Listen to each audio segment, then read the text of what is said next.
This is long, so I apologise for that. I've never had to tell this story with enough detail to actually explain it all the way, but it is true and it happened when I was around 6 years old. In a quiet room, if you press your ear against the pillow, you can hear your heart beat. As a child, the muffled, rhythmic beat sounded like soft footsteps on a carpeted floor.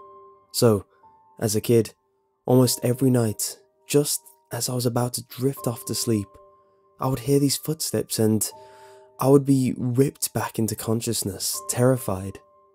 For my entire childhood, I lived with my mother in a fairly nice neighbourhood that was in a transitional phase.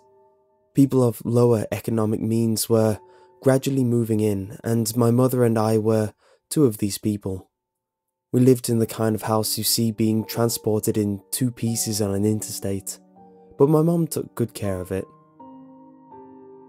There were a lot of woods surrounding the neighbourhood that I would play in and explore during the day, but at night, as things often do to a kid, they took a more sinister feeling. This, coupled with the fact that, due to the nature of our house, there was a fairly large crawl space underneath, filled my mind with imaginary monsters and inescapable scenarios which would consume my thoughts when I was awoken by the footsteps. I told my mom about the footsteps and she said that I was just imagining things. I persisted enough that she blasted my ears with water from a turkey baster once just to placate me, since I thought that it would help. Of course, it didn't.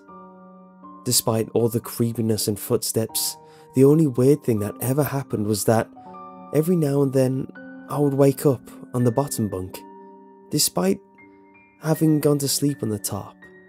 But this wasn't really weird since I'd sometimes get up to pee or get something to drink and could remember just going back to sleep on the bottom bunk. I'm an only child, so it didn't matter.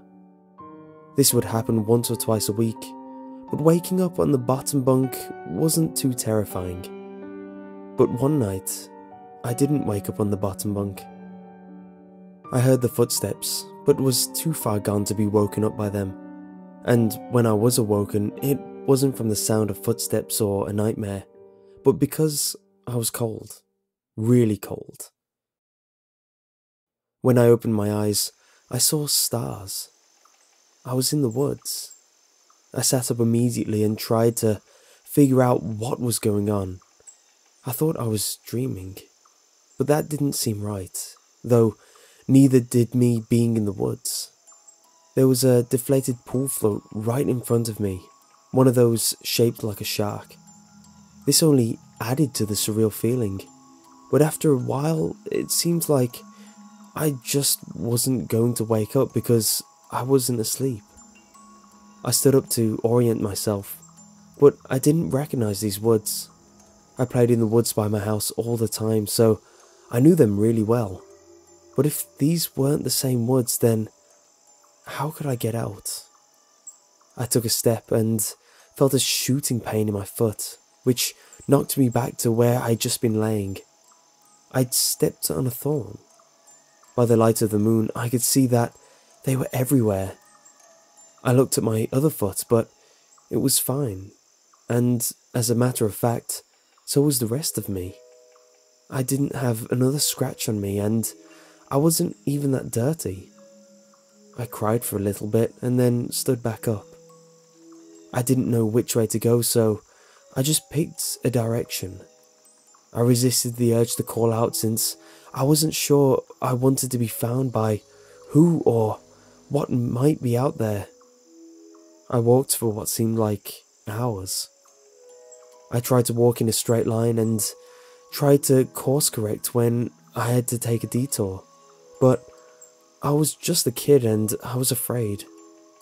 There weren't any howls or screams, and only once did I hear any noise that scared me. It sounded like a crying baby.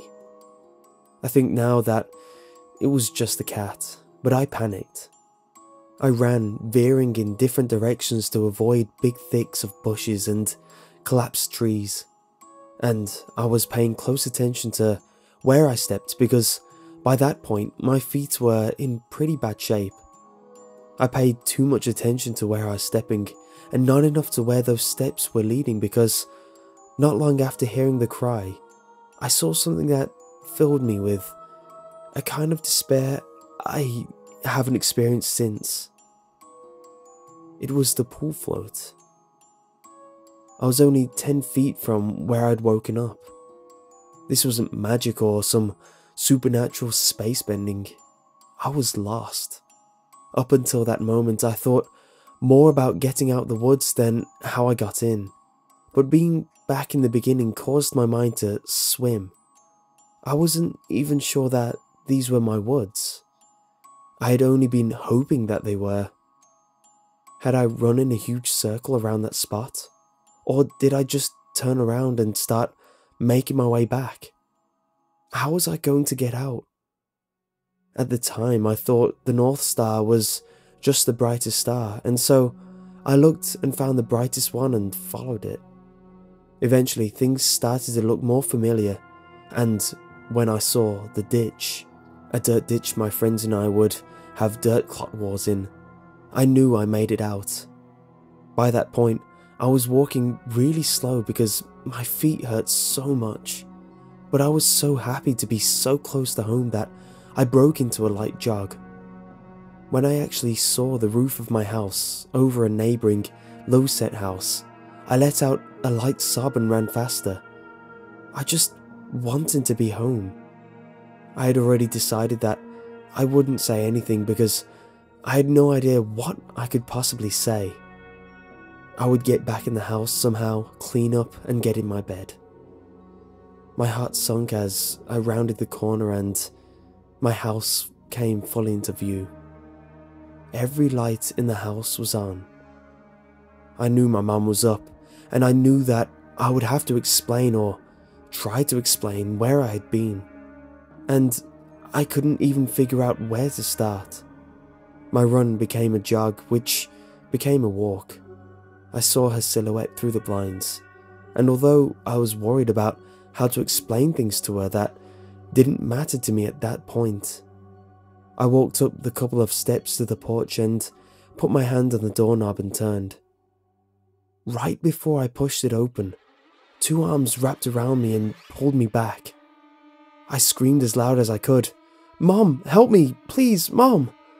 The feeling of being so close to being safe and then being physically pulled away from it filled me with a kind of dread that is, even after all these years, indescribable. The door I had been torn away from opened and a flash of hope shot through my heart. But it wasn't my mom. It was a man. He was enormous. I thrashed around and kicked at the shins of the person holding me while also trying to get away from the person who had just come out of my house. I was scared, but I was furious. "Let go of me! Where is she? Where is my mom? What did you do to her?"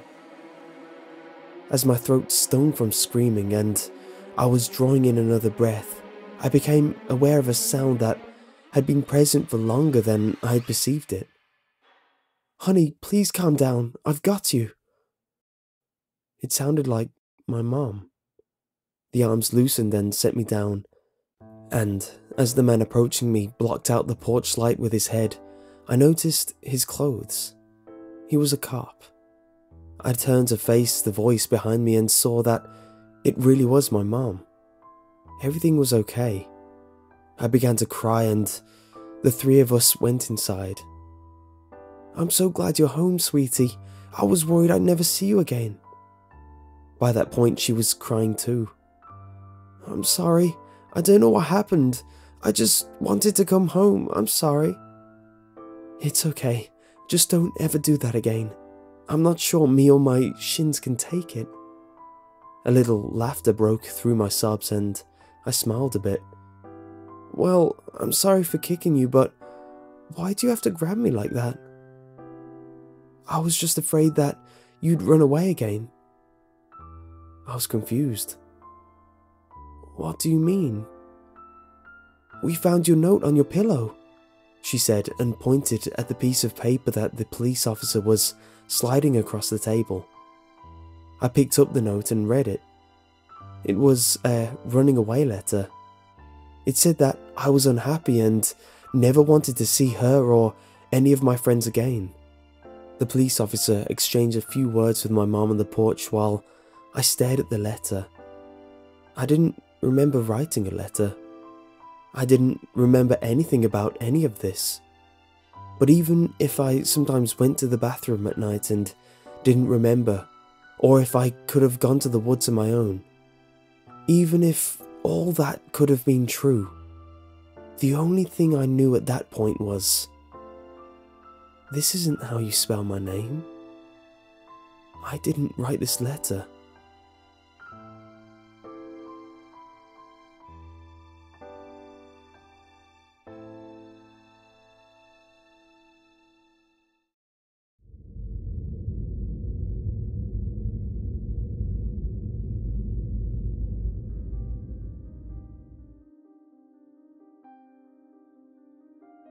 The other day I posted a story called Footsteps.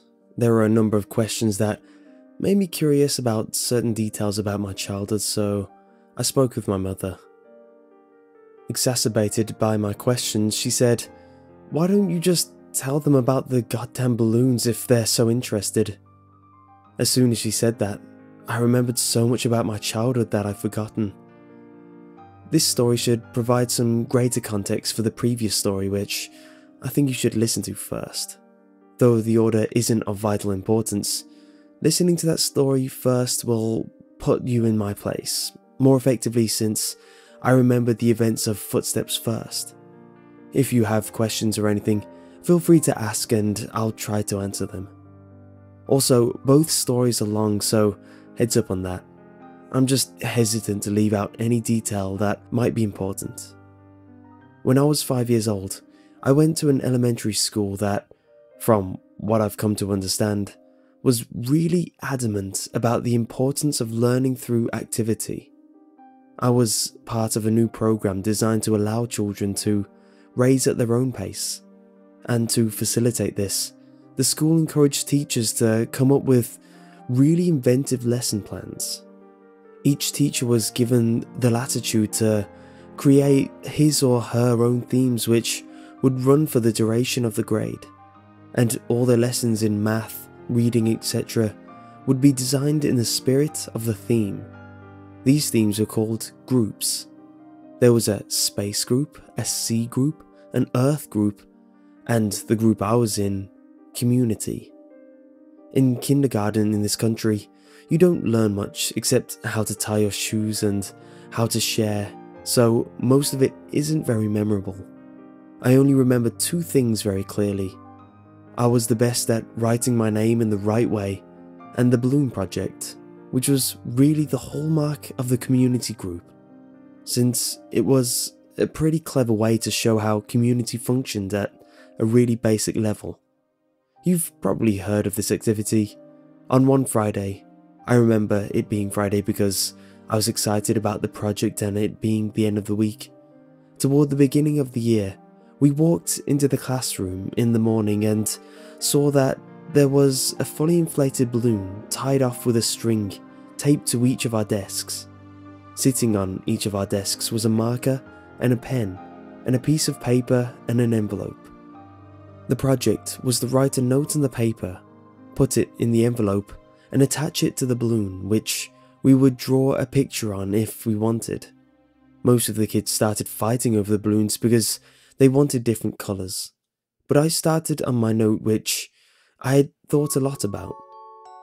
All the notes had to follow a loose structure, but we were allowed to be creative within those boundaries. My note was something like this.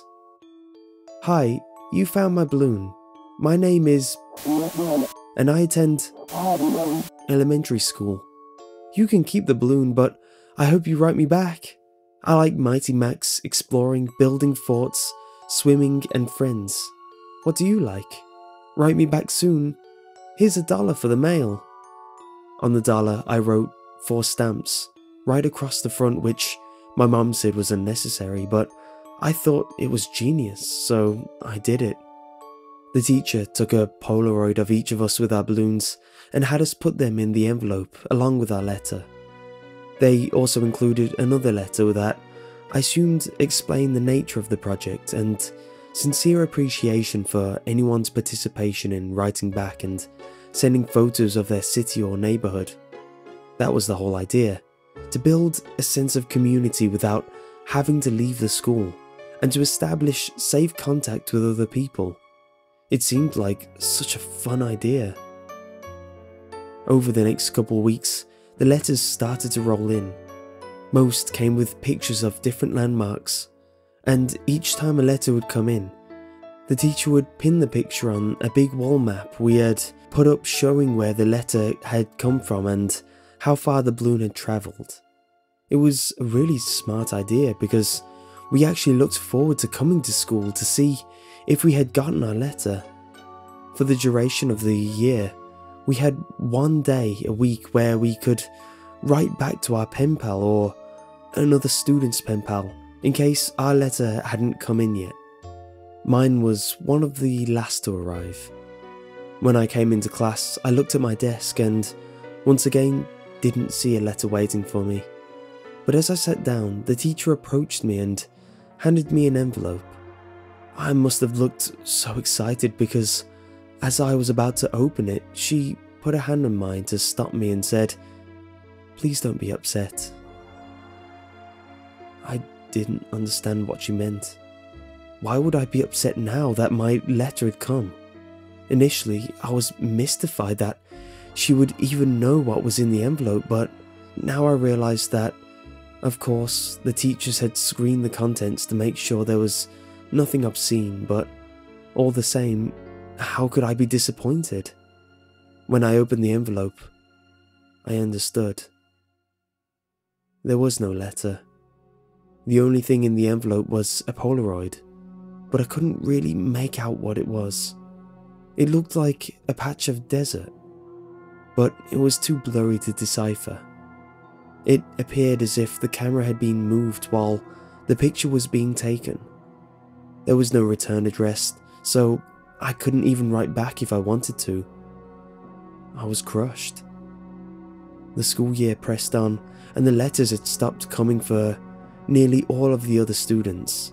After all, you can only continue a written correspondence with a kindergartner for so long.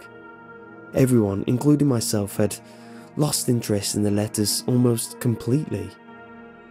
Then, I got another envelope. My excitement was rejuvenated, and I revelled in the fact that I was still getting a letter when most of the other pen pals had abandoned their involvement. It made sense that I received another delivery. There had been nothing but a blurry picture in the first one, so this was probably to make up for that. But again, there was no letter at all, just a picture. This one was more distinguishable, but I still didn't understand it. The photograph was angled way up, catching the corner of a building, and the rest of the image was distorted by a lens flare from the sun. Because the balloons didn't travel very far, and because they were all launched on the same day, the board became a bit cluttered, and so the policy for students still exchanging letters became that they could take the photographs home. My best friend Josh had the second highest number of pictures taken home by the end of the year. His pen pal was really cooperative and sent him pictures from all around the neighbouring city. Josh took home, I think, 4 pictures. I took home nearly 50. The envelopes were all opened by the teacher, but after a while, I stopped even looking at the pictures. However, I saved them in one of my drawers that housed my collection of rocks, baseball cards, comic book cards, Marvel metal cards for those who might remember, and little miniature baseball battling helmets that I'd get out of a vending machine at a Winn-Dixie after T-ball games. With the school year over, my attention turned to other things. My mom had gotten me a small snow cone machine for Christmas that year, and Josh had really coveted it, so much so that his parents bought him a slightly nicer one for his birthday, which was toward the end of the school year. That summer, we had the idea that we would set up a snow cone stand to make money. We thought we'd make a fortune selling snow cones at $1. Josh lived in a different neighborhood, but we eventually decided that my neighborhood would be better because there were a lot of people who cared for their lawns. The yards in my neighborhood were slightly bigger. We did this for 5 weekends in a row until my mom told us that we had to stop. And I've only recently come to understand why she did that. On the 5th weekend, Josh and I were counting our money. Because we both had a machine, we each made a separate stack of money that we put together into one stack, and we then split it evenly. We had made a total of $16 that day, and as Josh paid out my $5th, a feeling of profound surprise consumed me. The dollar said, "For stamps." Josh noticed my shock and asked if he had miscounted. I told him about the dollar and he said, "That's so cool, man." As I thought about it, I came to agree. The idea that the dollar had made it right back to me after changing so many hands floored me. I rushed inside to tell my mom, but my excitement, coupled with her being distracted by a phone call, made my story incomprehensible, and she responded simply by saying, "Oh wow, that's neat." Frustrated, I ran back outside and told Josh I had something to show him. Back in my room, I opened the drawer and took out the stack of envelopes and showed him some of the pictures. I started with the first place, and we went through about 10 before Josh lost interest and asked if I wanted to go play in the ditch, a dirt ditch down the street from my house, before his mom came to pick him up. So that's what we did. We had a dirt war for a while, but it was interrupted several times by rustling in the woods around us. There were raccoons and stray cats that lived in there, but this was making a little too much noise, and we traded guesses as to what it was in an attempt to scare each other. My last guess was that it was a mummy, but in the end, Josh kept insisting that it was a robot because of the sound that we heard. Before we left, he got a little serious and looked me right in the eye and said, "You heard it, didn't you? It sounded like a robot. You heard it too, right?" I had heard it, and since it sounded mechanical, I agreed that it was probably a robot.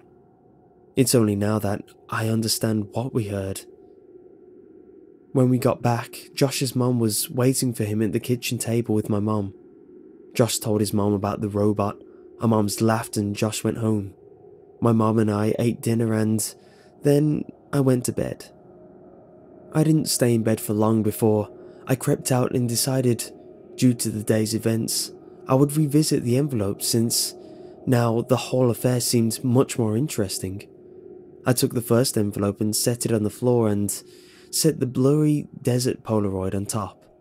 I laid the second envelope right next to it and placed the oddly angled Polaroid of the building's top corner on top, and did this with each picture until they formed a grid that was about 5 by 10. I was always taught to be careful with things that I was collecting, even if I wasn't sure they were valuable. I noticed that the pictures gradually became more decipherable. There was a tree with a bird on it, a speed limit sign, power line, a group of people walking into some building. And then I saw something that vexed me so powerfully that I can now, as I tell this, distinctly remember feeling dizzy and capable of only a single, repeated thought. Why am I in this picture? In this photograph of the group of people entering the building, I saw myself holding hands with my mother in the very back of the crowd of people. We were at the very edge of the photo, but It was undeniably us, and as my eyes swam over the sea of Polaroids, I became increasingly anxious. It was a really odd feeling. It wasn't fear. It was the feeling you get when you're in trouble. I'm not sure why I was flooded with that feeling, but there I was, floundering in the distant sense that I'd done something wrong. And this feeling only intensified as I looked on at the rest of the photos after that one that had so powerfully struck me. I was in every photo.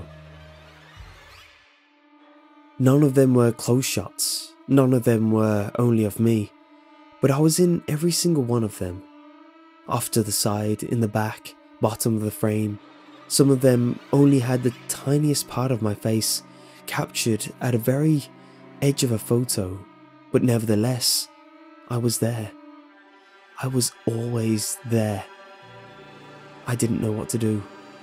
Your mind works in funny ways as a kid, but there was a large part of me that was afraid of getting in trouble simply for being up. Since I already had the looming feeling of having done something wrong, I decided that I would wait until tomorrow. The next day, my mum was off work and spent most of the morning cleaning up around the house. I watched cartoons, I imagine, and waited until I thought it was a good time to show her the Polaroids. When she went out to get the mail, I grabbed a couple of pictures and put them on the table in front of me as I sat waiting for her to come back in. When she returned, she was already opening the mail and threw some junk mail into the trash can, and I said, "Mom, can you come here for a second? I have these pictures. Just give me a second, honey. I need to mark these on the calendar." After a minute or two, she came and stood behind me and asked me what I needed.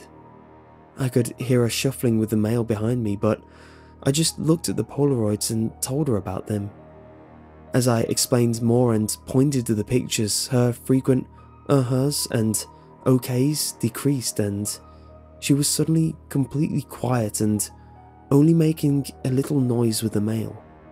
The next noise I heard from her sounded as if she was trying to catch a breath in a room that had no air left in it.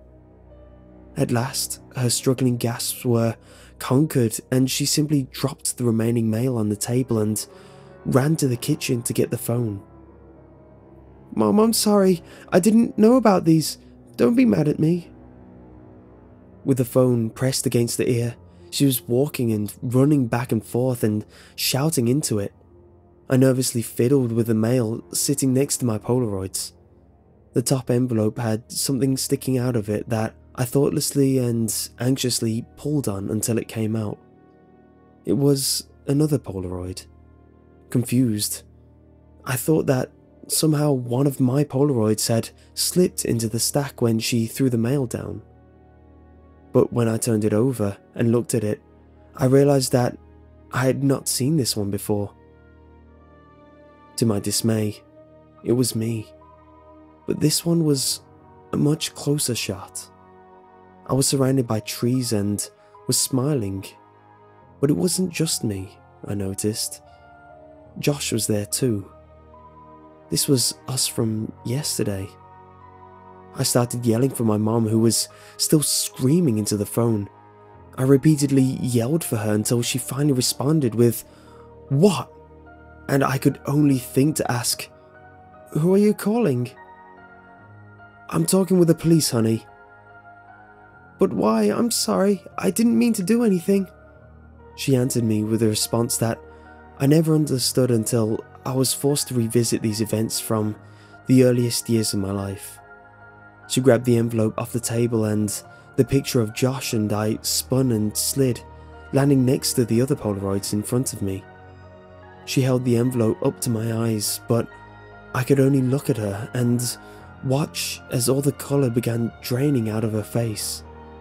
With tears welling up in her eyes, she said that she had to call the police because there was no postmark.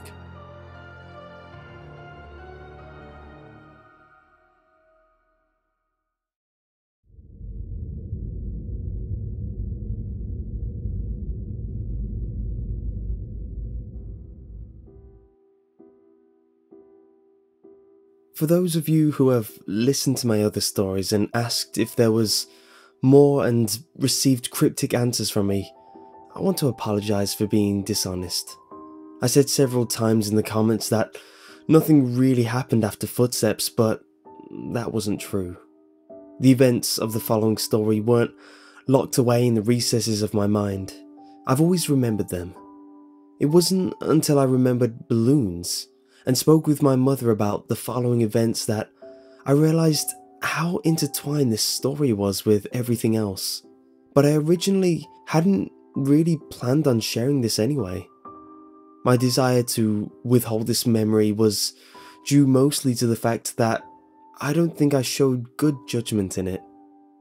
I also wanted consent from another person to tell it so as to not misrepresent what transpired.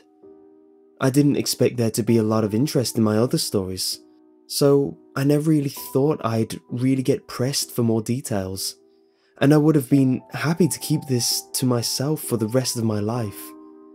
I haven't been able to reach the other party, but I would feel disingenuous withholding this story from those who wanted more information now that I've spoken with my mother and another connecting line that has been drawn. What follows is as accurate a recollection as I could manage. I apologize for the length. I spent the summer before my first year of elementary school learning how to climb trees. There was one particular pine tree right outside my house that seemed almost designed for me. It had branches that were so low I could easily grab them without a boost, and for the first couple days after I first learned how to pull myself up, I would just sit on the lowest branch, dangling my feet. The tree was outside our back fence and was easily visible from the kitchen window, which was just above the sink. Before too long, my mother and I developed a routine where I would go play on the tree when she washed the dishes because she could easily see me while she did other things. As the summer passed, my abilities grew and, before too long, I was climbing fairly high. As the tree got taller, its branches not only got thinner but more widely spaced. I eventually reached the point where I couldn't really climb any higher, and so the game had to change. I began to concentrate on speed, and in the end, I could reach my highest branch in 25 seconds. I got too confident one afternoon. I tried to step from a branch before I had firmly grasped the next one. I fell about 20 feet and broke my arm, really bad in 2 places. My mom was running towards me, yelling, and I remember her sounded like she was underwater. I don't remember what she said, but I do remember being surprised by just how white my bone was. I was going to start kindergarten with a cast and wouldn't even have friends to sign it. My mum must have felt terrible because the day before I started school, she brought home a kitten. He was just a baby and was striped with tan and white. As soon as she put him down, he crawled into an empty case of soda that was sitting on the floor. I named him Boxes. Boxes was only an outside cat when he escaped. My mom had him declawed so he wouldn't destroy the furniture, so as a result, we did our best to keep him inside. He'd get out every now and then and we'd find him somewhere in the backyard chasing some kind of bug or lizard, though he could hardly ever catch one because he had no front claws. He was pretty evasive, but we'd always catch him and carry him back inside. He'd scramble to look back over my shoulder. I told my mom that it was because he was planning his strategy for the next time. Once inside, we'd give him some tuna fish and he came to learn what the sound of the can opener might signal. He'd come running whenever he heard it.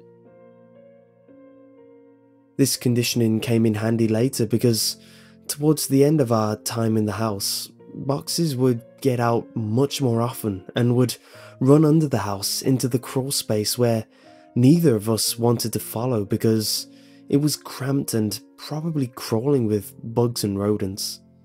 Ingeniously, my mum thought to hook the can opener to an extension cord out the back and run it right outside the hole that Boxes had gone through. Eventually, he would emerge with his loud meows, looking excited by the sound, and then horrified at how we could run such a cruel ruse on him. A can opener with no tuna made no sense to Boxes. The last time he escaped to under the house was actually our last day in it. My mum had put the house on the market and we had begun packing our things. Didn't have much, and we stretched the packing out a while, though I had already packed up all my clothes at my mum's request. My mum could tell that I was really sad about moving and wanted the transition to be smooth for me. And I guess she thought that having my clothes in the box would reinforce the idea that we were moving, but things wouldn't change that much.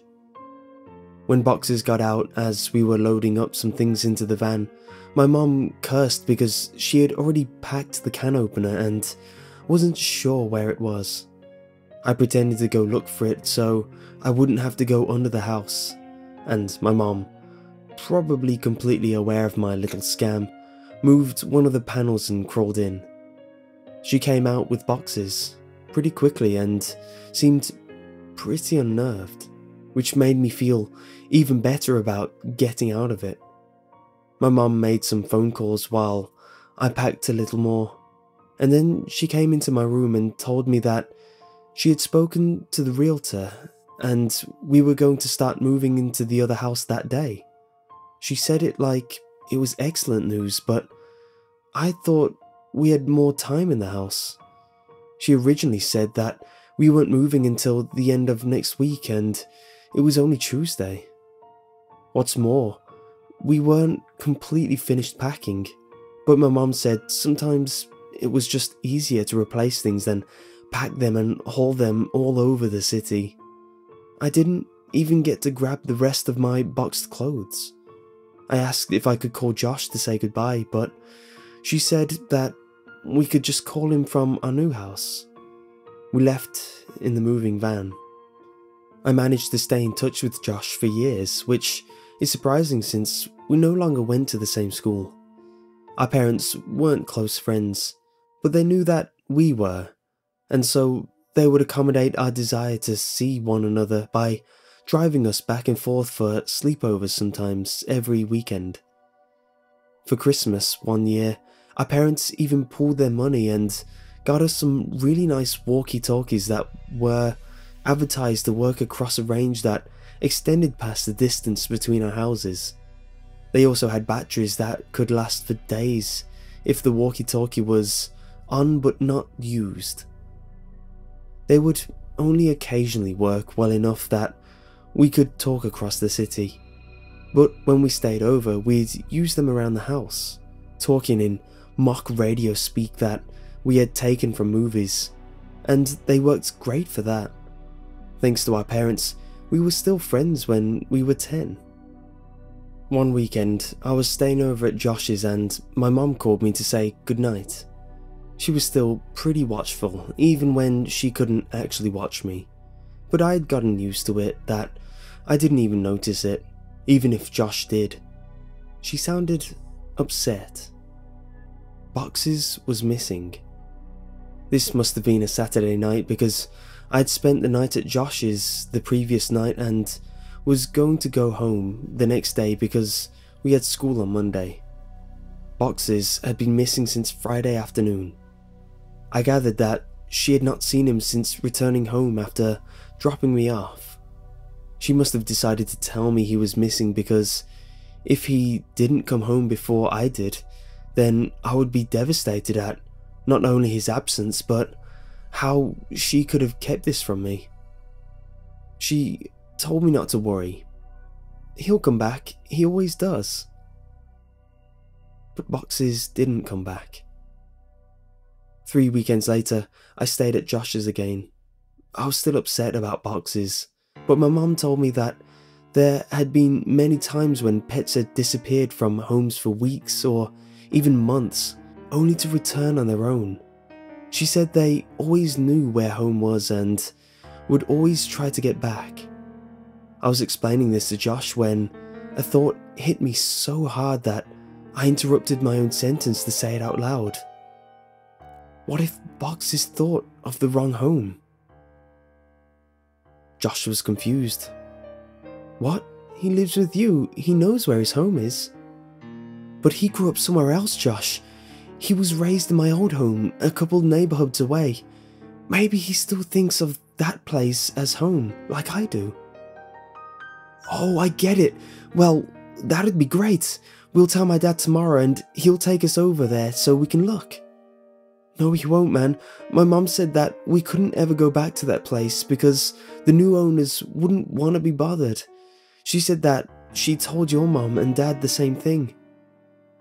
Josh persisted. Okay then, we'll just go out exploring tomorrow and make our way to your old house. No, if we get spotted, your dad will find out and then so will my mom. We'll have to go there ourselves. We'll have to go there tonight. It didn't take that much convincing to get Josh on board since he was usually the one to come up with ideas like this. But we had never snuck out of this house before. It actually turned out to be incredibly easy. The window in his room opened to the backyard and he had a latched wooden fence that wasn't locked. Even after those 2 minor hurdles, we slipped off into the night, flashlights and walkie-talkies in hand. There were 2 ways to get from Josh's house to my old house. We could walk on the street and make all the turns or go through the woods, which would take about half the time.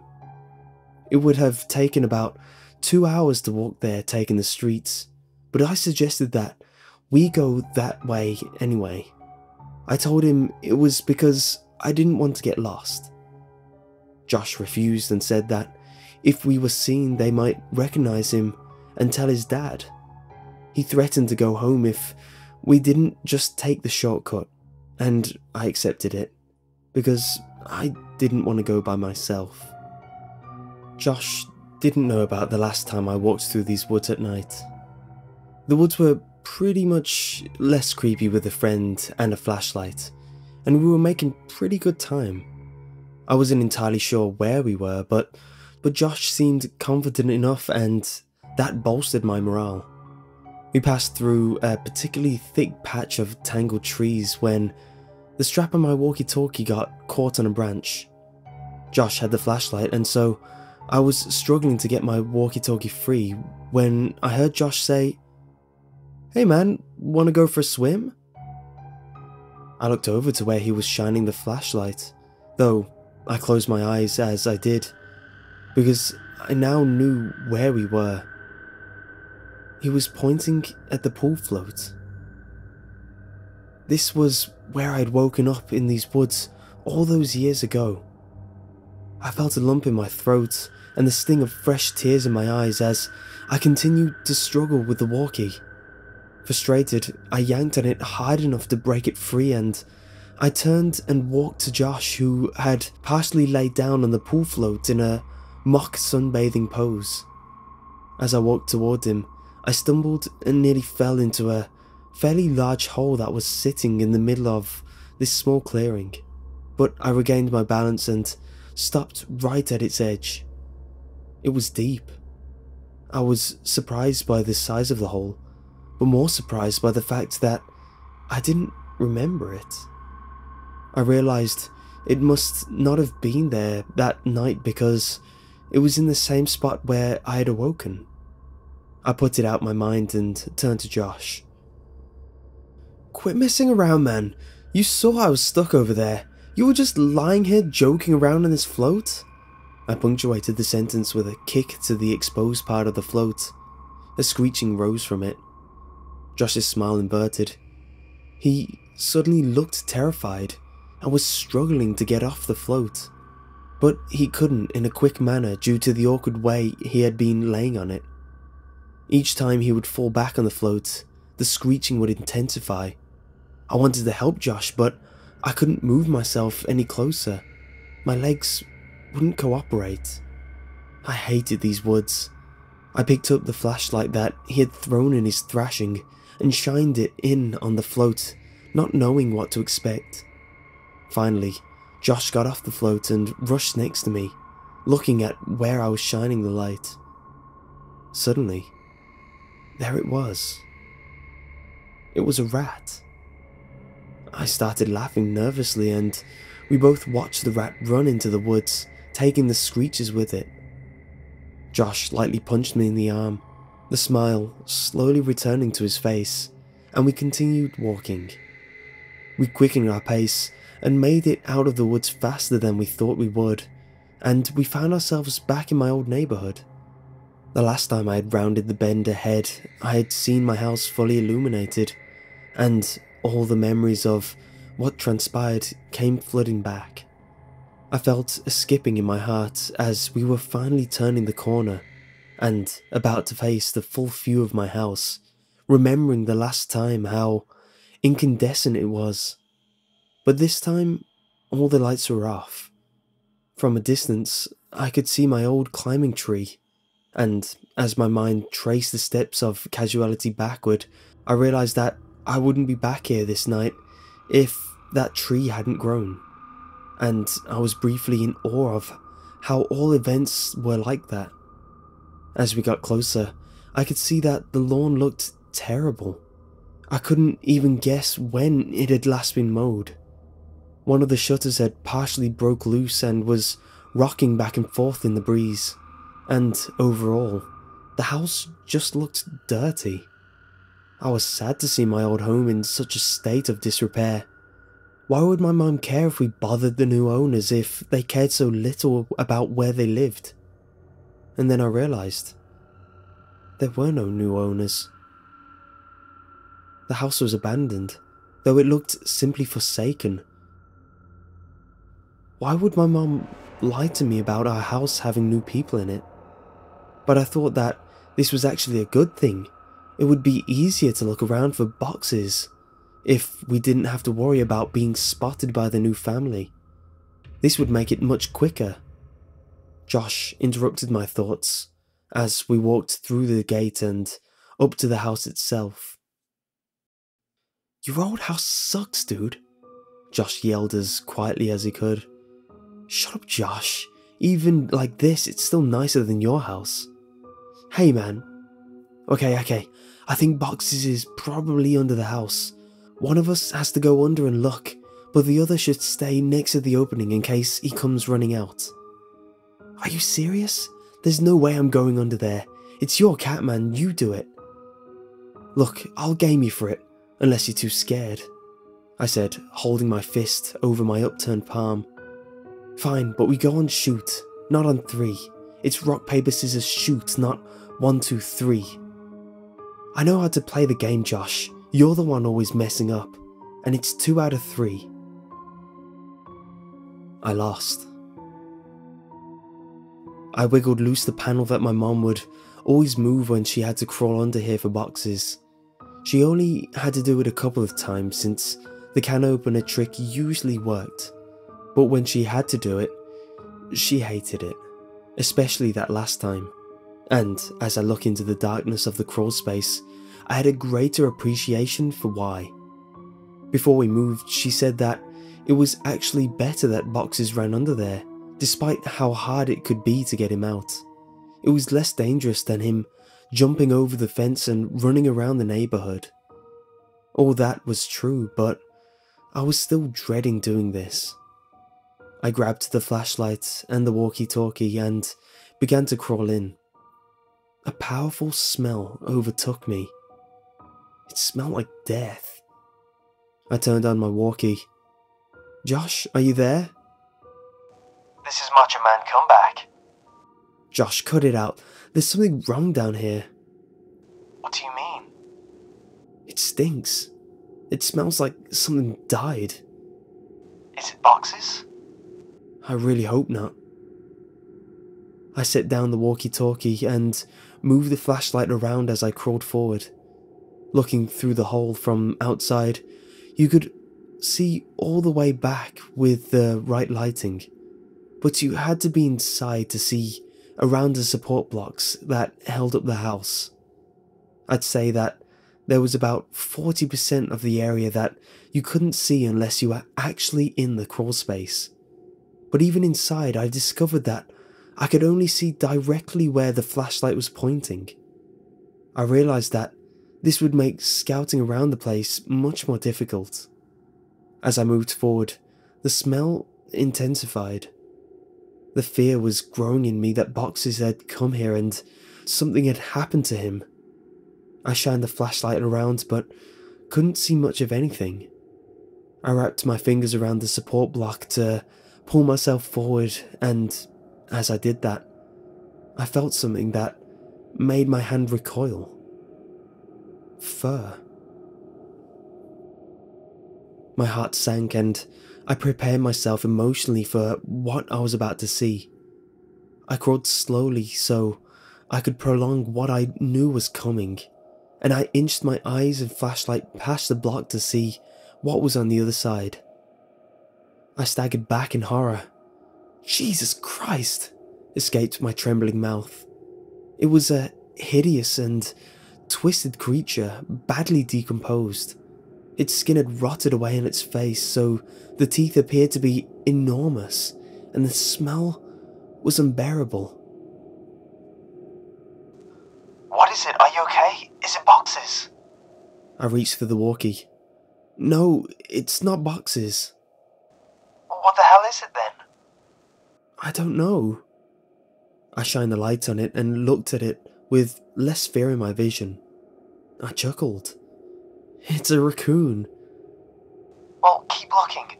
I'm going on inside the house to see if he might have made his way in there somehow. "What? No, Josh, don't go in there. What if Boxes is down here and he runs out?" You can't. I put the board back up. I looked back and saw that he was telling the truth. "Why'd you do that?" Don't worry, man. You can move it easy. This makes more sense. If Boxes ran out and I missed him, he'd be gone. If he's down there, then grab him tight and I'll come move the board.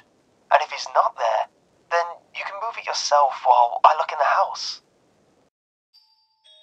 Some of his points were good, and I doubted that he'd be able to get in anyway. "Okay, but be careful and don't touch anything. There's a bunch of my old clothes still in boxes in my room. You can look in there to see if he crawled in one. And make sure to bring your walkie." Roger that, good buddy. I realised that it would be pitch black in there. The power would have been turned off since no one was paying the bill. With any luck, he'd be able to see from the streetlights that might cast some light inside. Otherwise, I'm not sure what he'd do. Before too long, I heard footsteps right over my head and felt old dirt raining down on me. "Josh, is that you?" Breaker, breaker, this is Macho Man coming back for the big Tango Foxtrot. The Eagle has landed. What's your 20, Princess Jasmine? Over. Asshole. Macho Man, my 20's in your bathroom looking at your stash of magazines. Looks like you've got a thing for dudes' butts. What's the report on that? Over.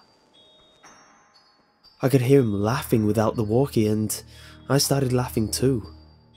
I heard the footsteps fade away a little. He was on his way to my room. Man, it's dark in here. Hey, are you sure you had boxes of clothes in here? I don't see any. Yeah, there should be a couple boxes in front of the closet. There aren't any boxes in here. Let me check to see if you maybe put the boxes in the closet before you left. I started thinking that maybe my mama had come back and gotten the clothes and just given them away because I had outgrown a lot of them. But I remembered leaving the boxes there.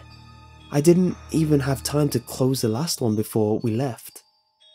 While I was waiting for Josh to tell me what he found, I kicked out my leg, which had started falling asleep because of the position I was in, and I hit something. I looked back and saw something really strange. It was a blanket, and all around it there were balls. I crawled a little closer to it. The blanket smelled mouldy, and most of the balls were empty, but one had something that I recognized still in it. Cat food. It was a different kind than we gave to boxes, but I suddenly understood. My mom had set up a little place for boxes to encourage him to come here instead of running around the neighbourhood. That made a lot of sense, and it seemed even more likely that boxes would have come back to this place. That's so cool, Mom, I thought. I found your clothes. How cool, where were the boxes? Like I said, there are no boxes. Your clothes are in your closet. They're hanging up. I felt a chill. This was impossible. I'd packed all my clothes, even though we weren't supposed to move for another 2 weeks when we left. I remember packing them and thinking that it was stupid for me to have to get clothes out the box and then put them back in.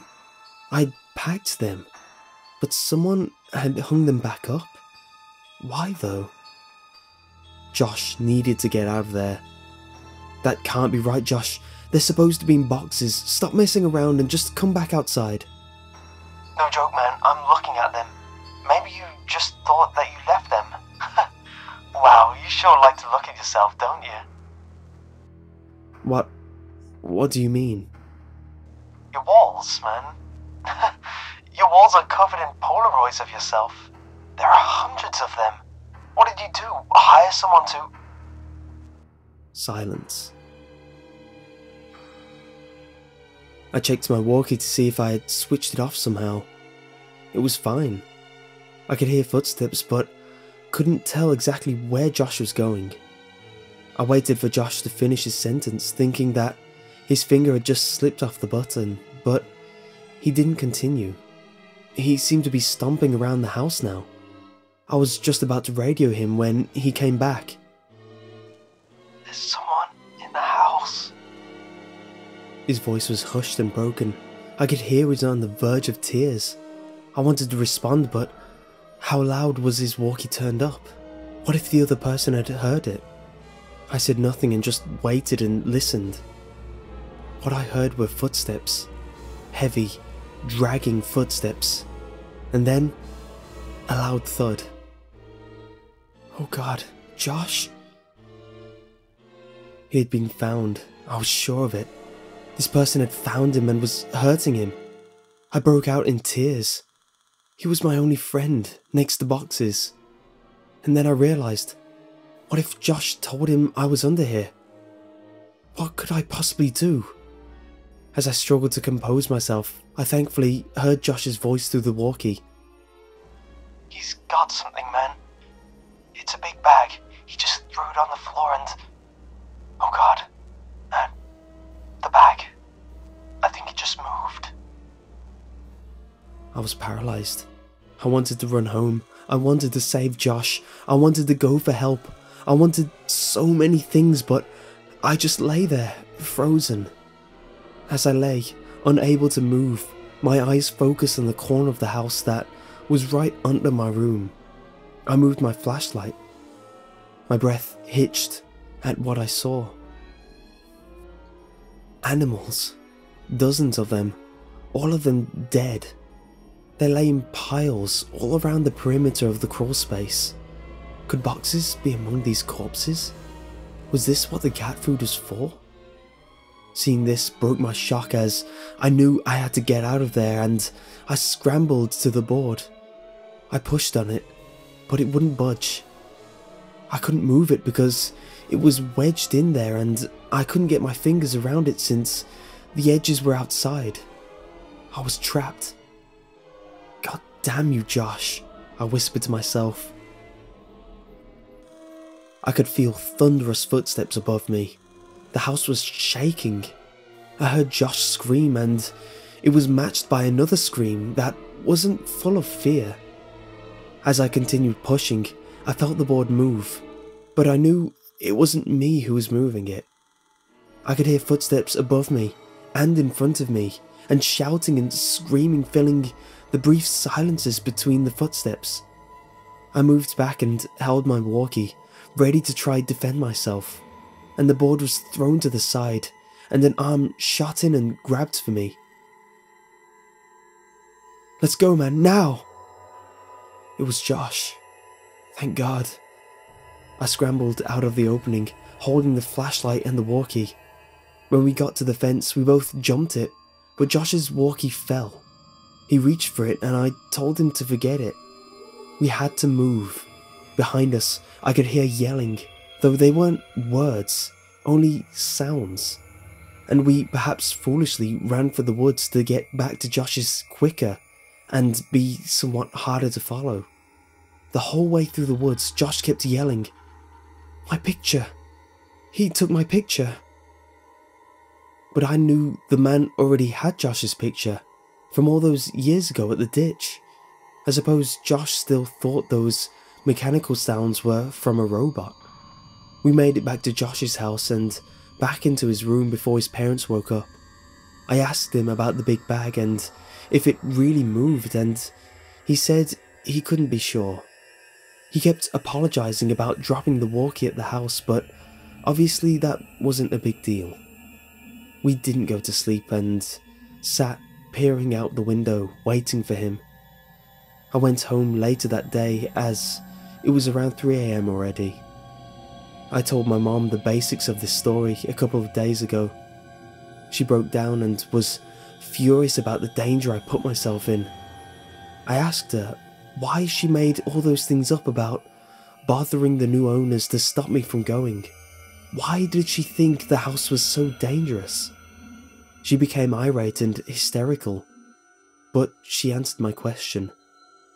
She grabbed my hand and squeezed it harder than I thought her capable of and locked her eyes to mine, whispering as if she was afraid of being overheard. "Because I never put any damn blankets or bowls under the house for boxes.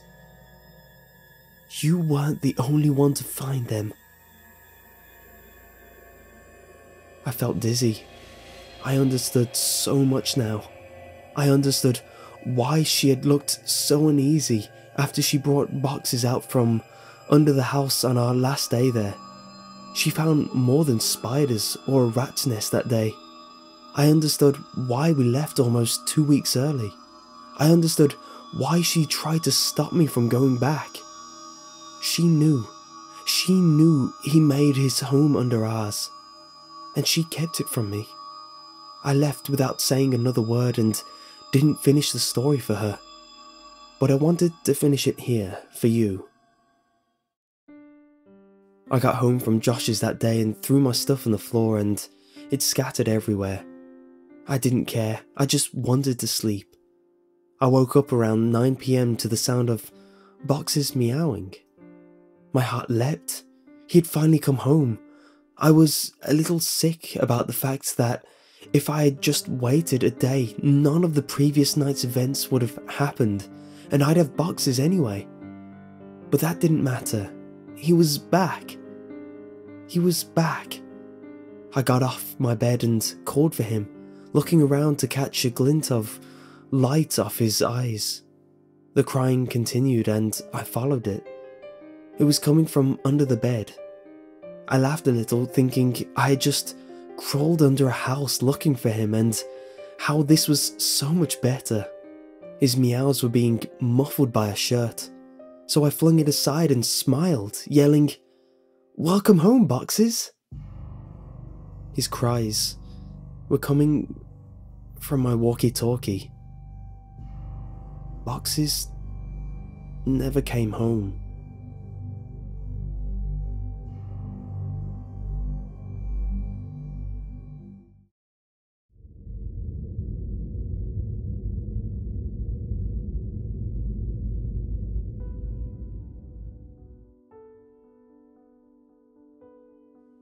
There was a comment in the last video that made me remember an event from my childhood that I always took as odd but never considered it to be related to any of these stories.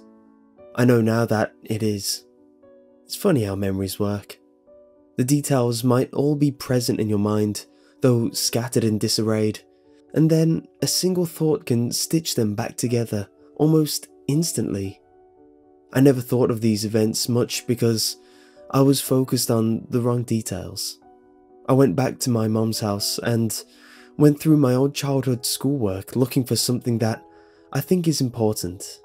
I couldn't find it, but I'll keep looking. Again, sorry for the length. Most old cities and neighborhoods in them weren't planned with the thought that the population would begin to grow exponentially and it would have to be accommodated. The layout of the roads is generally originally in response to geographical restrictions and the necessity of connecting points of economic importance. Once the connecting roads are established, new businesses and roads are positioned strategically along the existing skeleton, and eventually the paths carved into the earth are immortalized in asphalt, leaving room only for minor modifications, additions and alterations, but never a dramatic change. My childhood neighborhood must have been old then. If straight lines move as the crow flies, then my neighborhood must have been built based on the travels of a snake. The first house built must have been placed around the lake, and gradually the inhabitable area increased as new extensions were built off the original path. But these new extensions all ended abruptly at one point or another. There was only one entrance/exit for the entire neighborhood.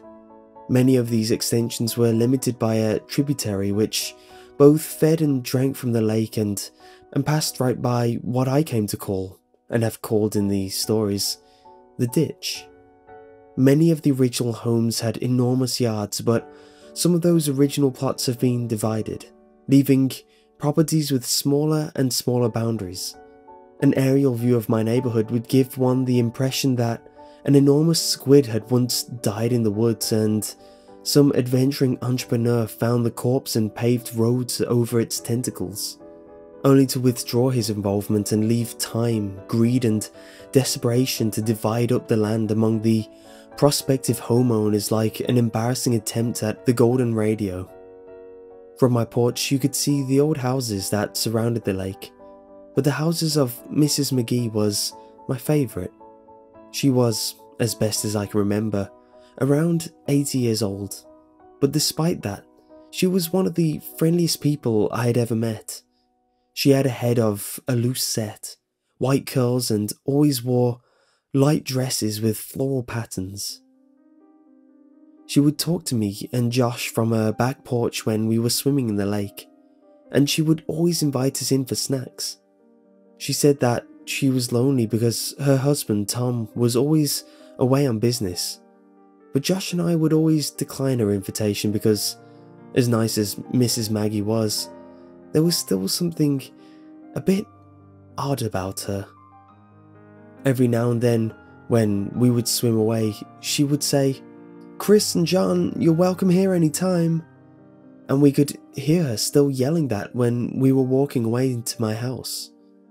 Mrs. Maggie, like many of the other older homeowners, had a sprinkler system that was on a timer, though at some points over the years, her timer must have been broken because the sprinklers would come on at various points during the day and often even at all night.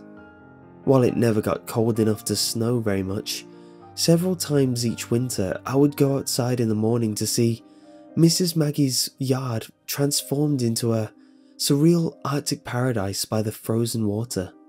Every other yard stood sterilized and dry by the biting frost of the winter's cold, but right there, in the middle of the bleak reminder of the savagery of the season, was an oasis of beautiful ice, hanging like icicles from every branch of every tree and every leaf of every bush. As the sun rose, it reflected off, and each piece of ice splintered the sun into a rainbow that would only be viewed briefly before it blinded you. Even as a child, I was struck by how beautiful it was, and often Josh and I would go over there to walk on the ice grass and have sword fights with the icicles. I once asked my mum why she left it on like that. My mum seemed to search for the explanation before she said, "Well, sweetie, Mrs. McGee is sick a lot, and sometimes when she gets really sick, she gets confused. That's why she messes up yours and Josh's name sometimes. She doesn't mean to, but sometimes she just can't remember. She lives in that big house all by herself, so it's okay if you talk to her while you swim in the lake. But when she invites you in, you should keep saying no. Be polite, her feelings won't get hurt. But she'll be less lonely when her husband comes home, right? How long will he be away on business? It seems like he's always away. My mom seemed to struggle, and I could see that she had become very upset. Finally, she answered, "Honey, Tom's not going to come home. Tom's in heaven. He died years and years ago, but Mrs. McGee doesn't remember. She gets confused and forgets, but Tom's not ever coming home. If someone moved back in with her, she might even think it was Tom, but he's gone, sweetie." I would have only been around 5 or 6 when she told me that, and while I didn't understand it completely, I was still profoundly sad for Mrs. McGee. I know now that Mrs. McGee had Alzheimer's. She and her husband Tom had 2 sons, Chris and John. The two had worked out payment plans with the utility companies and paid for Mrs. McGee's water and electricity, but they would never visit her. I don't know if something happened between them, or if it was the illness, or if they just lived too far away, but they never came around.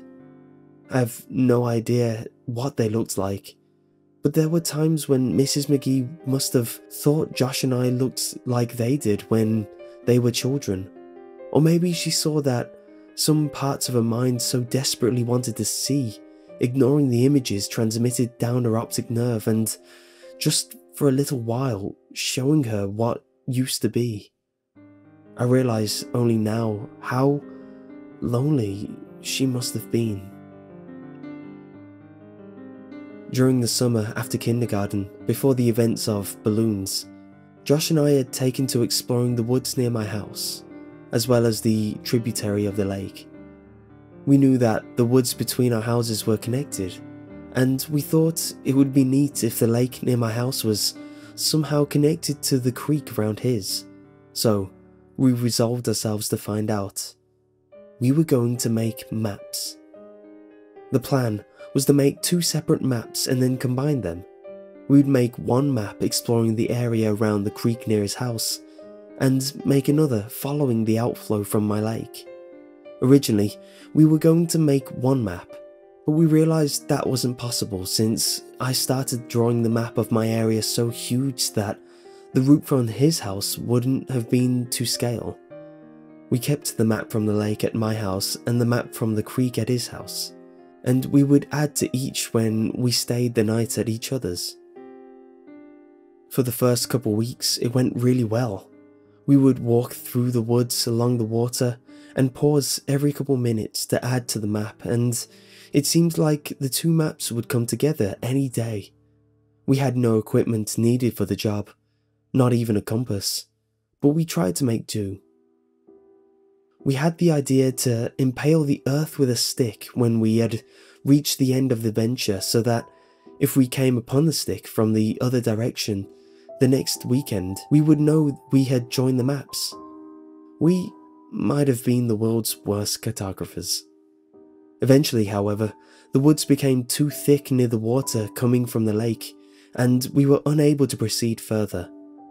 We lost interest in the whole project for a bit, and reduced our explorations significantly, though not completely, when we started selling snow cones. After I showed my mom all the pictures I had taken from the school, and she took away my snow cone machine, our interest in the maps revitalized. We had come up with another plan. Although I didn't understand why, my mom had placed what I considered to be extreme severe restrictions on what I could do and where I could go, and I had to check in frequently if I went outside to play with Josh.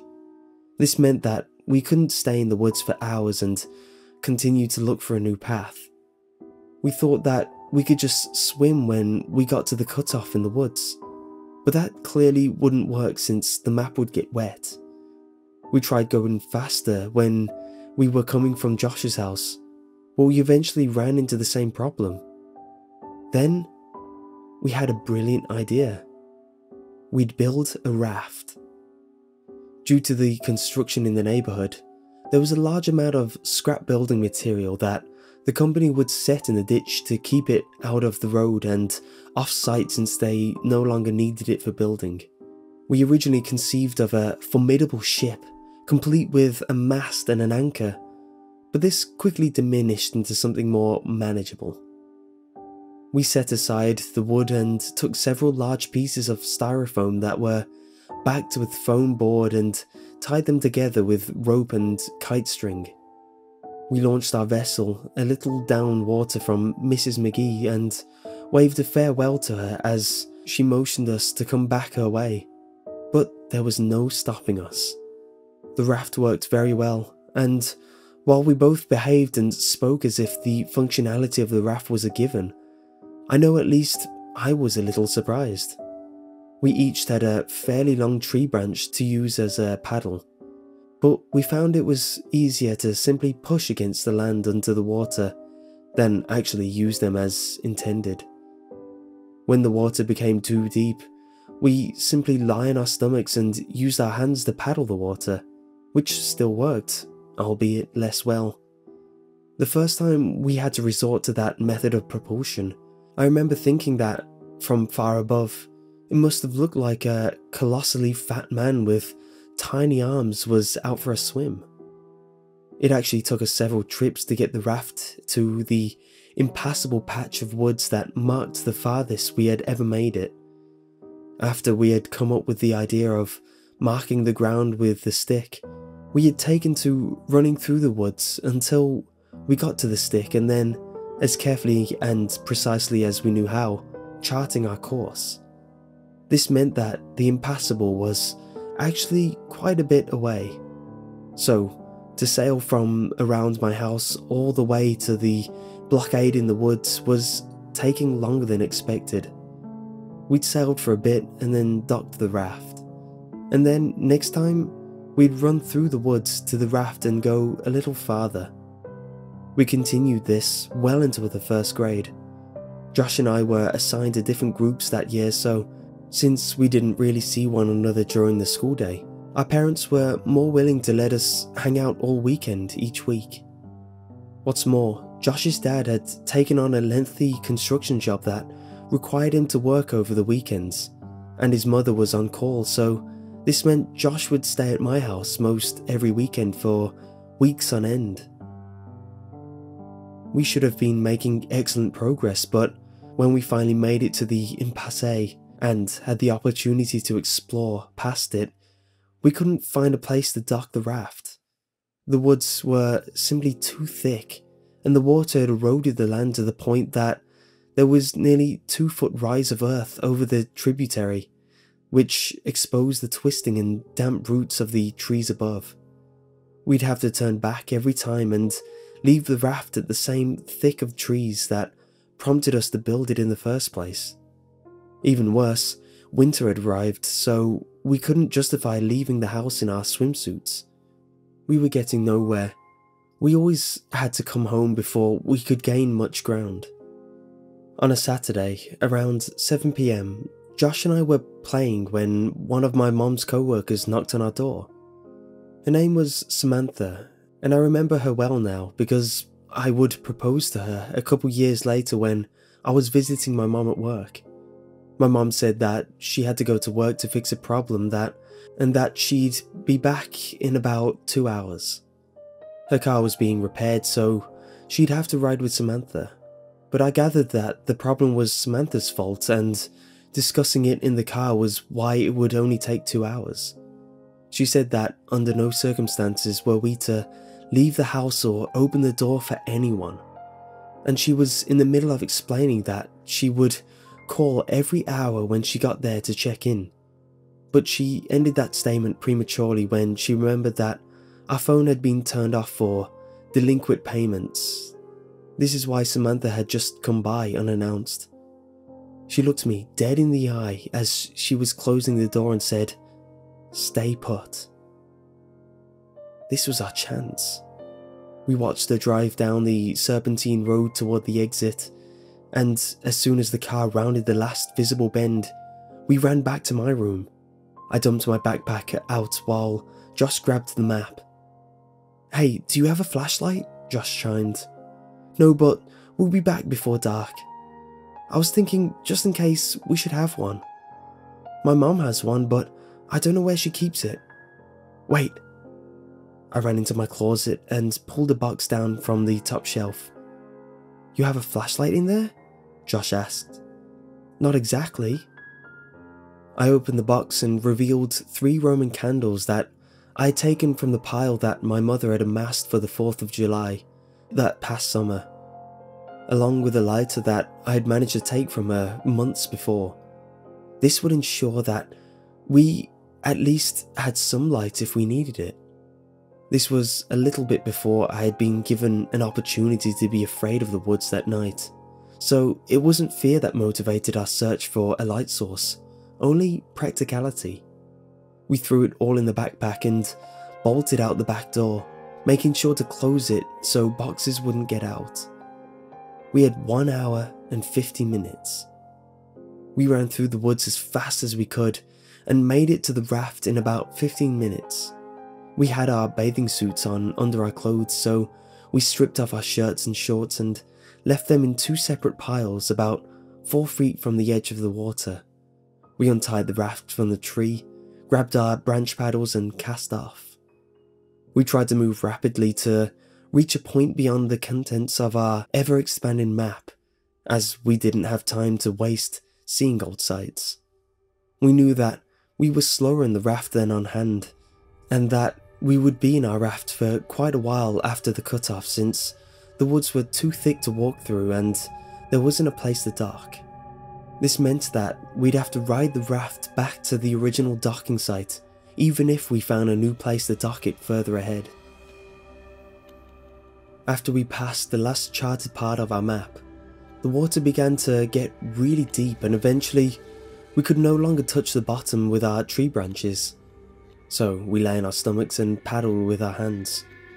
It was getting darker and, as a result, it was becoming harder to distinguish the trees from one another. We were both becoming slightly unnerved. In the interest of making good time, we were paddling fast with our arms, but this caused a lot of noise as our hands repeatedly confronted and then broke through the water's surface tension. During these periods, we could both hear the crunching of dead leaves and the snapping of fallen sticks in the woods to our right. As we would slow our pace and quiet our actions, the rustling in the woods would cease, and we began to wonder if it really was ever there at all. We didn't know what kinds of animals resided this far into the woods, but we did know that we didn't wish to find out. As Josh amended the map that I was illuminating with a lighter, we were suddenly confronted with the fact that the sounds were not imagined. Rapidly and rhythmically, we heard crunch, snap, crunch. It seemed to be moving slightly away from us, pushing through the woods just beyond our map. It had become too dark to see. We had misjudged how long the sun would linger. Nervously, I called out, "Hello?" There was a brief moment of breathless tension as we lay static in the water. This silence was suddenly broken by laughter. "Hello? Hello?" Josh cackled. "So, what? Hello, Mr. Monster in the Woods. I know you're sneaking around, but maybe you'll answer my hello? Hello?" I realized how stupid it was. Whatever animal it was, it wouldn't respond. I hadn't even realized I'd said it until afterwards, but if anything was actually there, I obviously wouldn't get a reply. Josh continued, "Hello!" in a high falsetto. "Hello?"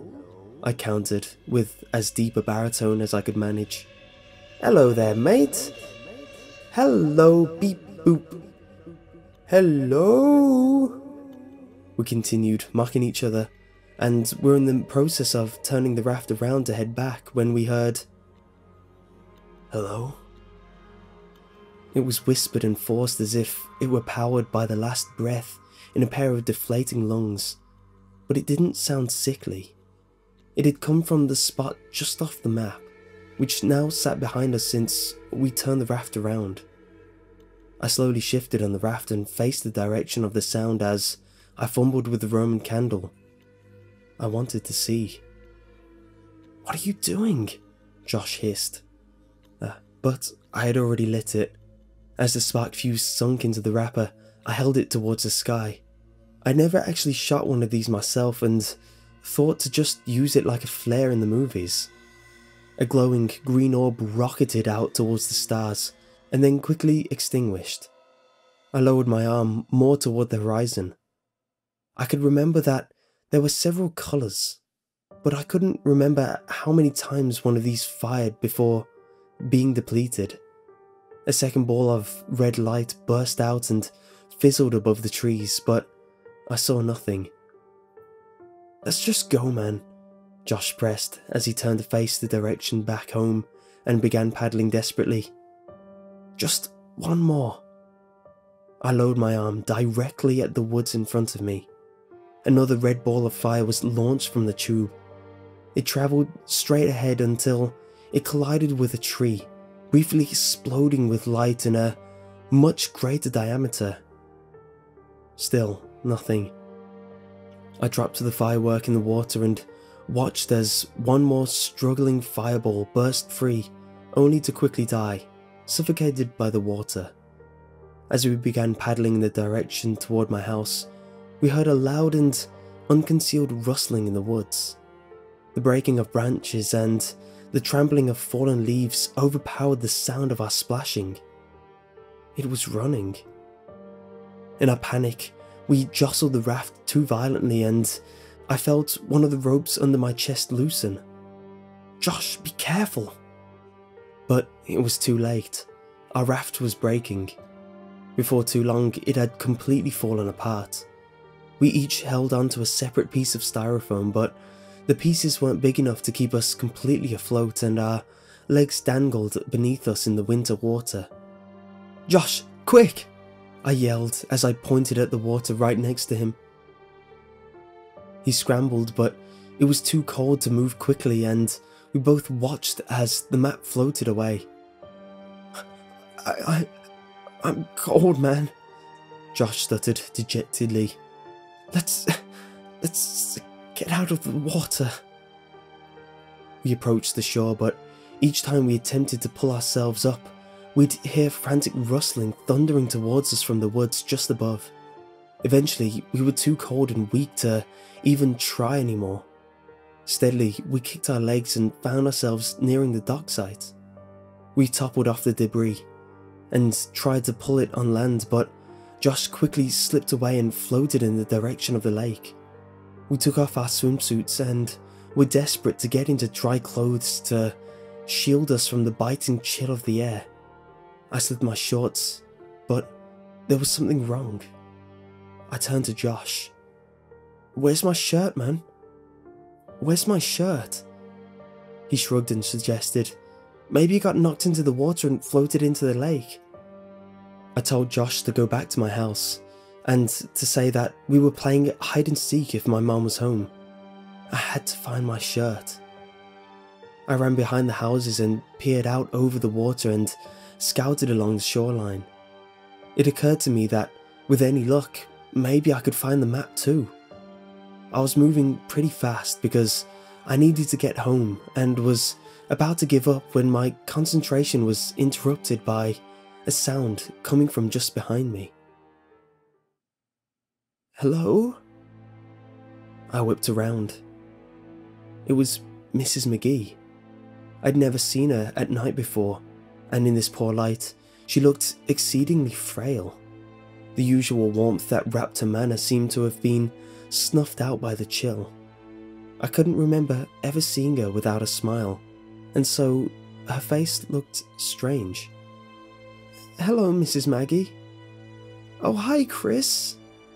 The warmth and smile had returned to her, even if the memories had not. "I couldn't see it was you in the dark there." Jokingly, I asked her if she was going to invite me in for a snack, but she said maybe another time.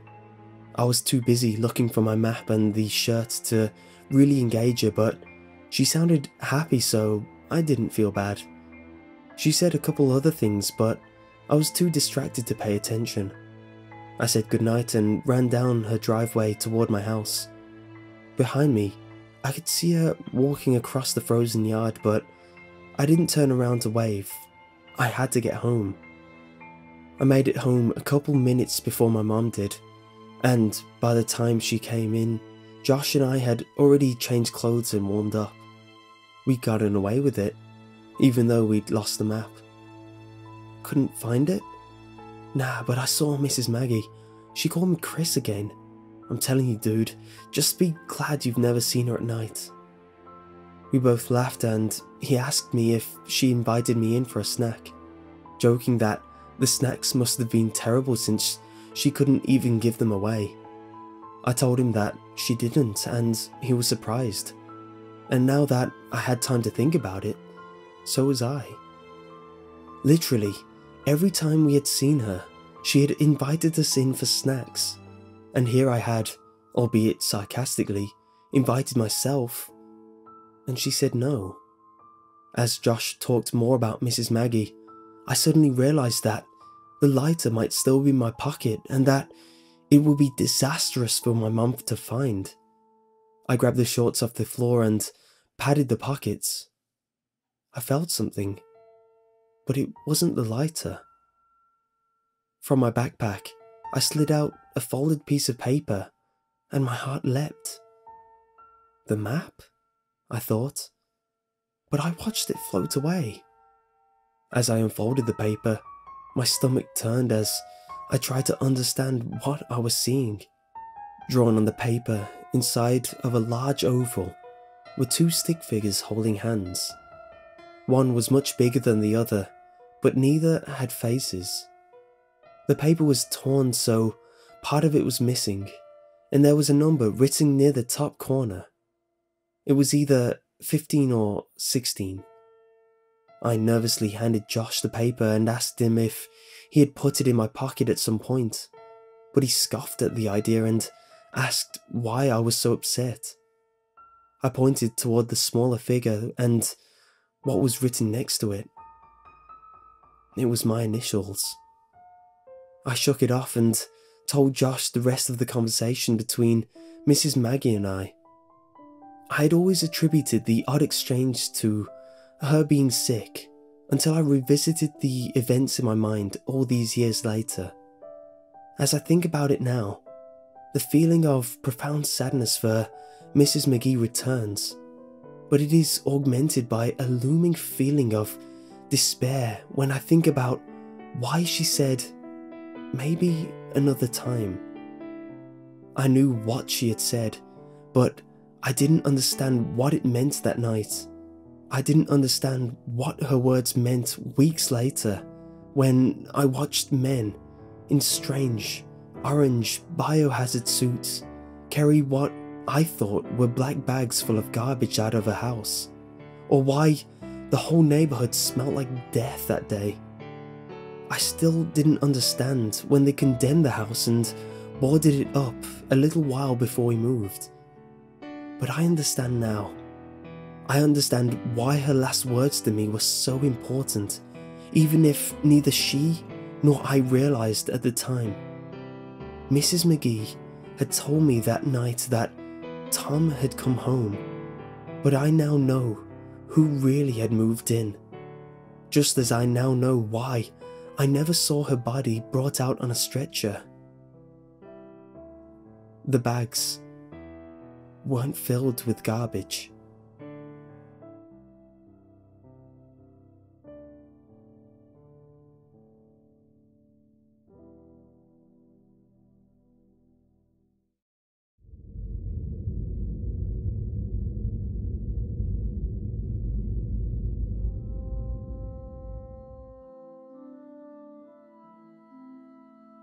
I've intentionally withheld some details from a lot of my stories.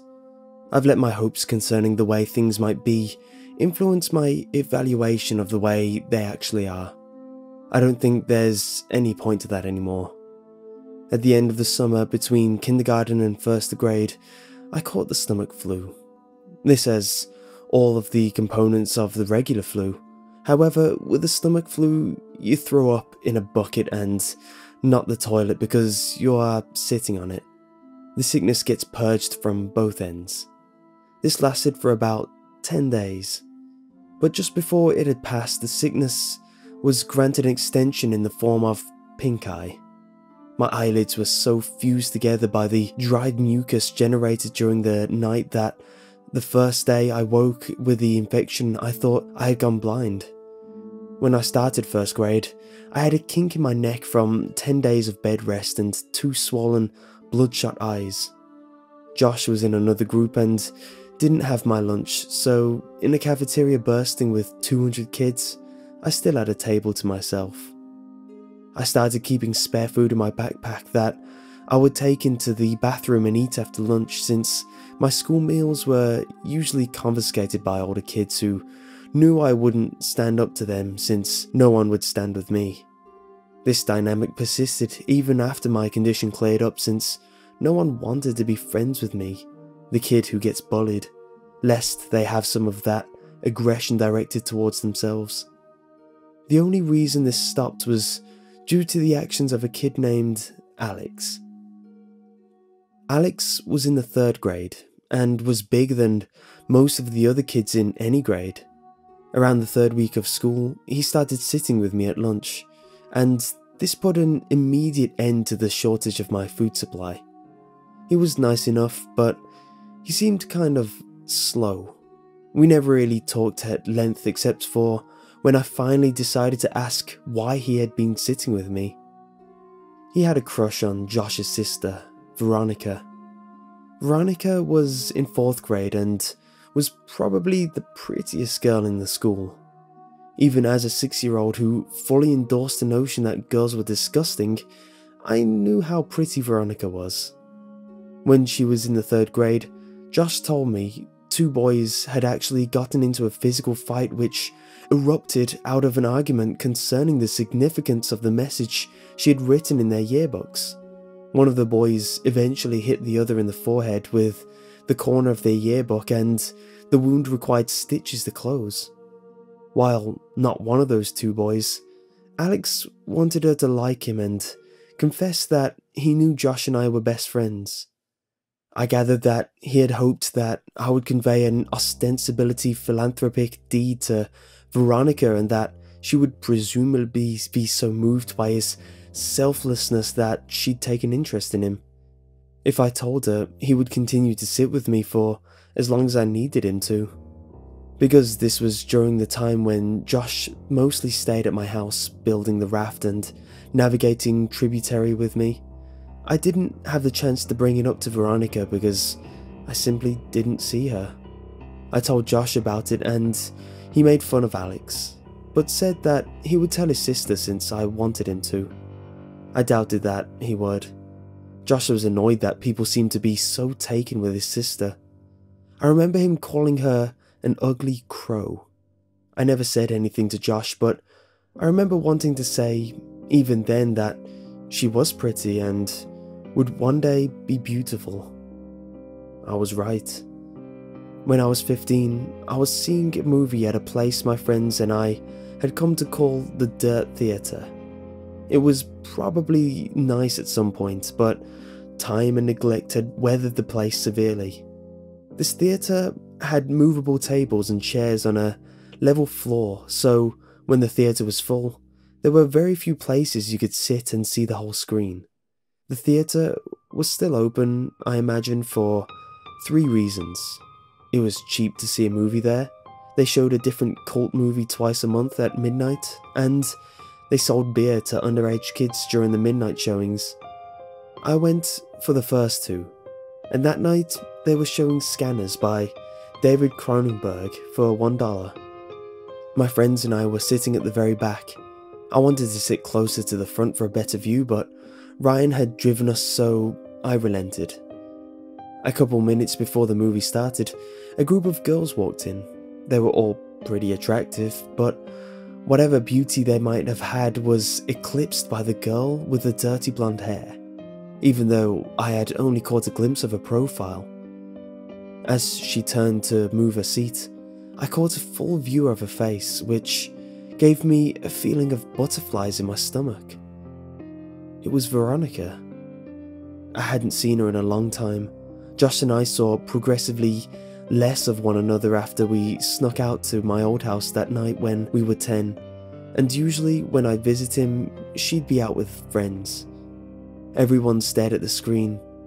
I stared at Veronica, only looking away when the feeling that I was being a creep overcame me. But that feeling would quickly subside and my eyes would return to her. She was really beautiful, just like I had thought she'd be when I was a kid. When the credits started to roll, my friends got up and left. There was only one exit and they didn't want to be trapped waiting for the crowd to clear. I lingered in hopes of catching Veronica's attention. As she and her friends walked by, I took a chance. "Hey Veronica." She turned towards me, looking a little startled. "Yeah?" I got out my seat and stepped a little into the light coming through the open door. "It's me, Josh's old friend from way back. How have you been?"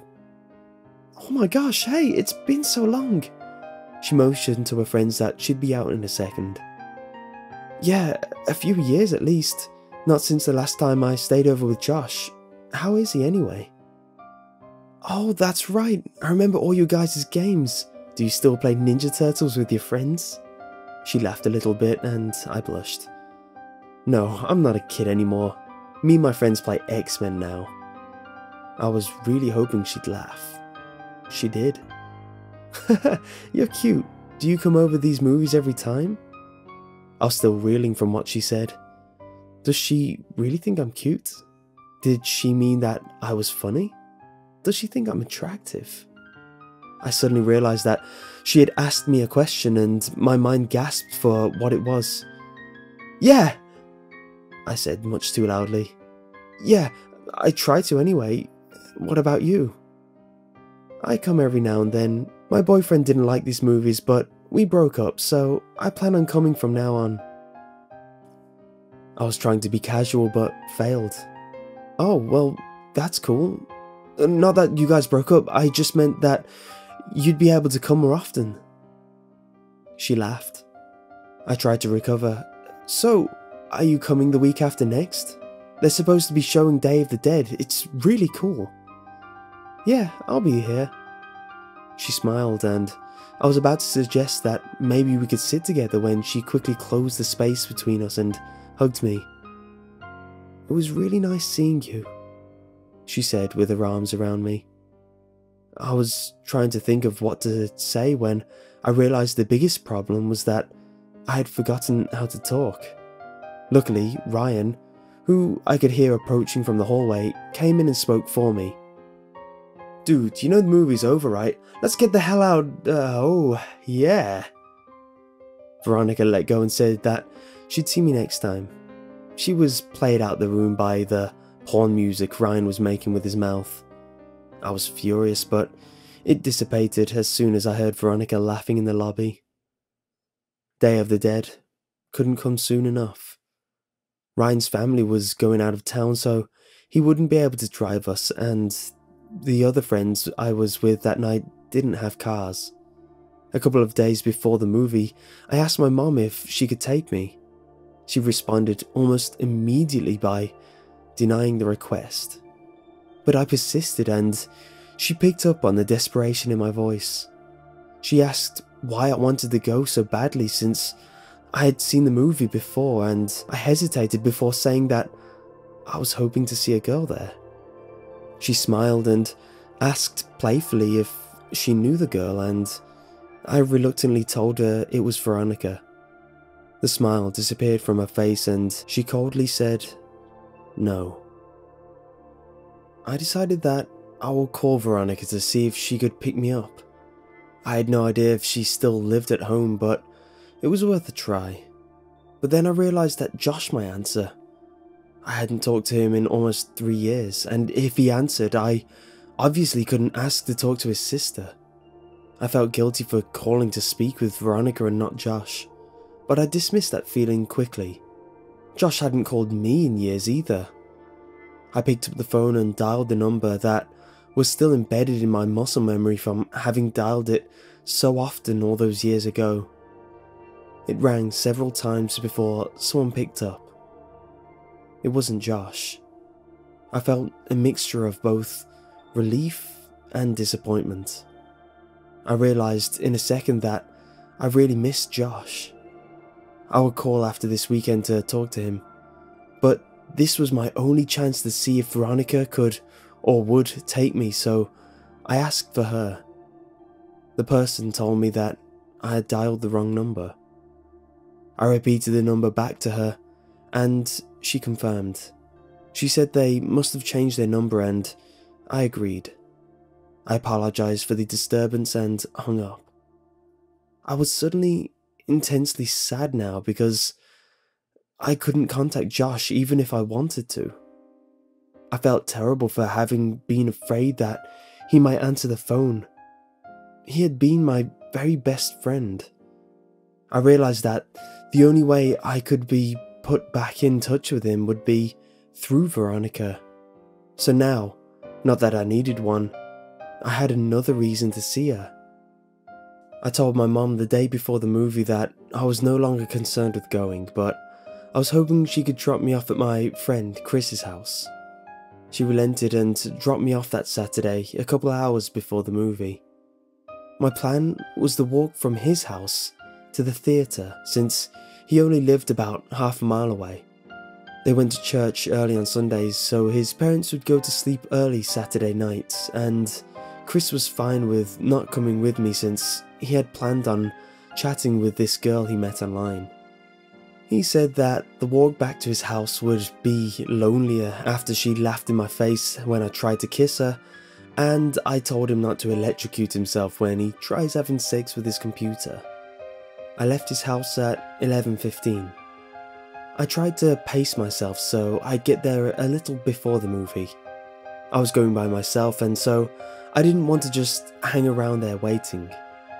On the way to the theatre, I figured that if Veronica showed up at all, it would be too lucky for us to arrive at the same time, so I debated whether I should wait outside or just go in.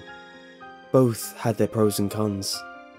As I grappled with these concerns, I noticed that the steady stream of streaking car lights that had been overtaking me had been replaced by a single, constant spotlight that refused to pass. The road wasn't illuminated by streetlights, so I was walking in the grass with the road about 2 feet to my left. I stepped a little more to my right and craned my neck over my left shoulder to see what was behind me. A car had stopped about 10 feet behind me. All I could see were the violently bright headlights that were cutting through the otherwise Stygian surroundings. I thought that it might be one of Chris's parents. Maybe they had come to check in on us and seen that I was gone. I wouldn't have taken much pressing for Chris to confess. I took one step toward the car and it broke its pause and started driving toward me at a slow pace. It passed me and I saw that it wasn't Chris's parents' car, or any car that I recognized for that matter. I tried to see the driver, but it was too dark and my pupils had shrunk when faced with the blinding lights from the car just moments before. They adjusted enough so that I could see the tremendous crack in the back window of the car as it drove away. I didn't think much of the whole affair. Some people find it fun to scare other people. I'd often hide around corners and jump out at my mom after all. I timed it right and got there about 10 minutes before the movie. I decided to wait outside until around 11:57 since that would give me time to find her inside if she was already seated. As I was considering the possibility that she might not show, I saw her. She was alone and she was beautiful. I waved to her and walked to close the distance. She smiled and asked if my friends were already inside. I said that they weren't and realized that this must seem like I was trying to make this a date. She didn't seem bothered by that, nor was she bothered when I handed her the ticket I had already bought. She looked at me quizzically and I said, "Don't worry, I'm rich." She laughed and we went inside. I bought 1 popcorn and 2 drinks and spent most of the movie debating whether or not I should time reaching my hand into the popcorn bag when she reached in so they would touch. She seemed to enjoy the movie, and before I knew it, it was over. We didn't linger in the theatre, and because this was a midnight show, we couldn't loiter in the lobby, so we walked outside. The parking lot of the theatre was big because it was connected with a mall that had gone out of business. Not wanting the night to be over just yet, I continued the conversation while casually walking toward the old mall. As we were about to round the corner and leave the theatre out of sight, I looked back and saw that her car wasn't the only one left in the parking lot. The other one had a large crack in the back window. My immediate uneasiness turned to understanding. That makes a lot of sense. The driver of that car works here and must have figured I was on my way to the movie. Injecting real horror into the life of a horror fan seemed like an obvious move. We walked around the mall and talked about the movie.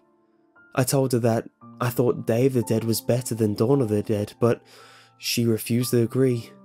I told her of when I called her old number and about my dilemma about who would answer the phone. She didn't find it as funny as I did, but she took my phone and put her number in it. She commented that it might be the worst cell phone she'd ever seen. Her evaluation wasn't rescinded when I told her I couldn't even receive pictures on it. I called her so she'd have my number and she programmed it in. She told me that she was graduating, but she hadn't done well in school so far that year, so she wasn't sure if she'd get into college. I told her to attach a picture of herself to the application and they'd pay her to go there just so they could look at her. She didn't laugh at that one, and I thought she might be offended. She might have thought I was implying that she couldn't get in based on her intelligence. I nervously glanced at her and she was just smiling, and even in this poor light, I could see that she was blushing. I wanted to hold her hand, but I didn't. As we walked down the final side of the mall back toward the theatre, I asked her about Josh. She told me that she didn't want to talk about it. I asked her if he was at least doing alright, and she just said, "I don't know." I figured Josh must have taken a wrong turn somewhere and started getting into trouble. I felt bad. I felt guilty. As we approached the parking lot, I noticed that the car with the cracked back window was gone and that her car was now the only one in the parking lot. She asked me if I needed a ride, and even though I really didn't, I said that I'd appreciate it. I drank my whole soda during the movie, and all the walking was putting pressure on my bladder. I knew that I could wait until I was back at Chris's, but I had to decide that I was going to kiss her when she dropped me off, and I didn't want this biological nagging to rush me out the car. This would be my first kiss. I could think of no ruse to conceal what I needed to do. The theatre had long closed, so I only had one option. I told her that I was going behind the theatre to pee, but that I'd be back in 2 shakes. It was obvious that I thought it was hilarious, and she seemed to laugh more at how funny I found it than how funny it clearly was. On the way toward the theatre, I stopped and turned toward her. I asked her if Josh had ever told her that kid named Alex had done something nice for me. She paused to think for a moment and said that he had. She inquired as to why I asked, but I said it was nothing. Josh really was a good friend. When I went to go behind the theatre, I realised that there was a chain link fence extending off and running parallel to the wall off the building. Where I stood, she could still see me, and the fence seemed to stretch on endlessly, so I thought to just hop it, duck out of sight, and return as quickly as I could. It may have been too much of an effort, but I thought it polite. I climbed the fence and walked just a little ways until I was out of sight and urinated. For a moment, the only sound were the crickets in the grass behind me and the collision of liquid and cement. Those sounds were overpowered by a noise that I can still hear when it's quiet and there are no noises to distract my ears. In the distance, I heard a faint screeching, which quickly subsided, only to be replaced with a cascade of thundering vibrations. I realized quickly enough what it was. It was a car. The growling of the engine got louder, and then I thought, no, not louder, closer. As soon as I realized this, I started back toward the fence, but before I could get very far at all, I hear a brief, truncated scream, and the roar of the engine terminated in a deafening thud. I started running, but after only 2 or 3 steps, I was tripped by a loose piece of stone and fell hard and fast onto the concrete, my head striking the corner of a chair as I fell. I was dazed for maybe 30 seconds, but the renewed rumbling of the engine drew my senses back and my equilibrium was restored by adrenaline. I redoubled my efforts. I was worried that whoever crashed the car might harass Veronica. As I was climbing over the fence, I saw that there was still only one car in the parking lot. I didn't see any evidence of a crash. I thought that I might have misjudged its directional proximity. As I ran towards Veronica's car, and as my orientation changed, I saw what the car had hit. My legs stopped working almost completely. It was Veronica. Her car was sitting between us, and as I closed the distance and walked around it, she came fully into view. Her body was twisted and crumpled, like a discarded figure meant to represent a catalogue of things the human body can't do. I could see the bone of her right shin cutting through her jeans, and her left arm was wrapped so hard around the back of her head that her hand fell on her right breast. Her head was craned back and her mouth hung widely open toward the sky. There was so much blood. As I looked at her, I actually found it hard to discern whether she was laying on her back or her stomach, and this optical illusion made me feel sick. When you are confronted with something in the world that simply doesn't belong, your mind tries to convince itself that it is dreaming, and to that end, it provides you with that distinct sense of all things moving slowly, as if through sap. In that moment, I honestly felt that I would wake up any minute. But I didn't wake up. I fumbled with my phone to call for help, but I had no signal. I could see Veronica's phone sticking out of what I thought was her front right pocket. I had no choice.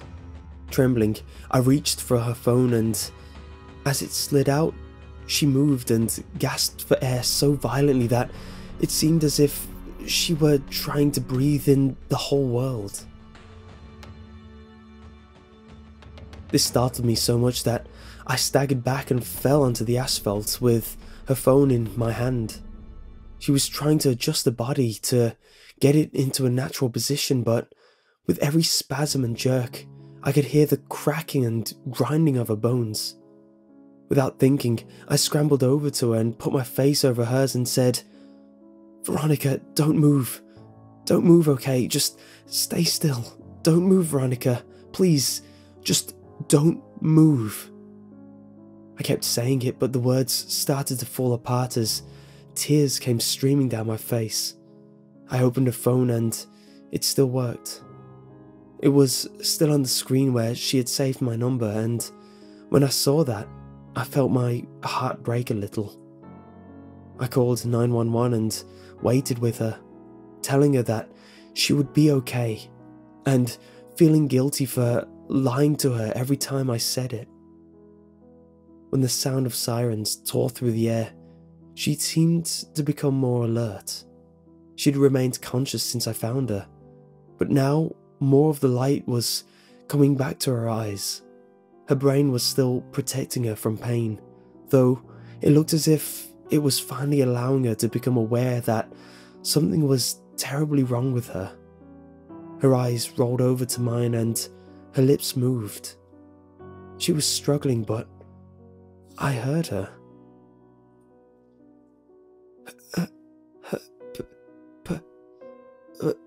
Picture. My picture. He took it. I didn't understand what she meant, so I said the only thing I could. I'm so sorry, Veronica. I rode with her in the ambulance where she finally lost consciousness. I waited in the room that they had reserved for her. I still had her phone, so I put it with her purse and I called my mom from the hospital phone. It was about 4 AM. I told her that I was fine, but that Veronica was not. She cursed at me and said she'd be right there, but I told her I wasn't leaving until Veronica was out of surgery. She said that she'd come anyway. My mom and I didn't speak that much. I told her I was sorry for lying, and she said that we'd talk about that later. I think that had we talked more in that room, if I had just told her about boxes or the night with the raft, if she had just told me more of what she knew, I think that things would have changed. But we sat there in silence. She told me that she loved me and that I could call her whenever I wanted her to come get me.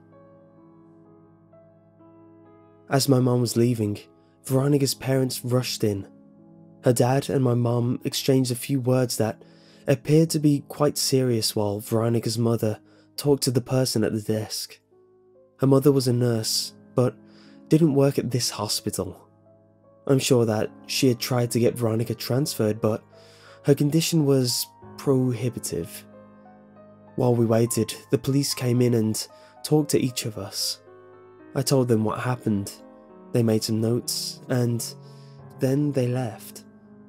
She came out of surgery and 90% of her body was covered in a thick, white cast. Her right arm was free, but the rest of her was bound like a cocoon. She was still under, but I remember how I felt when I had my cast before kindergarten. I asked the nurse for a marker, but I couldn't think of anything to write. I slept in a chair in the corner and went home the next day. I came back every afternoon for several days. At some point, they had moved another patient into a room and set up a screen around Veronica's bed to act as a partition. She didn't seem to be feeling better, but she made more moments of lucidity. But even during these periods, we wouldn't really talk.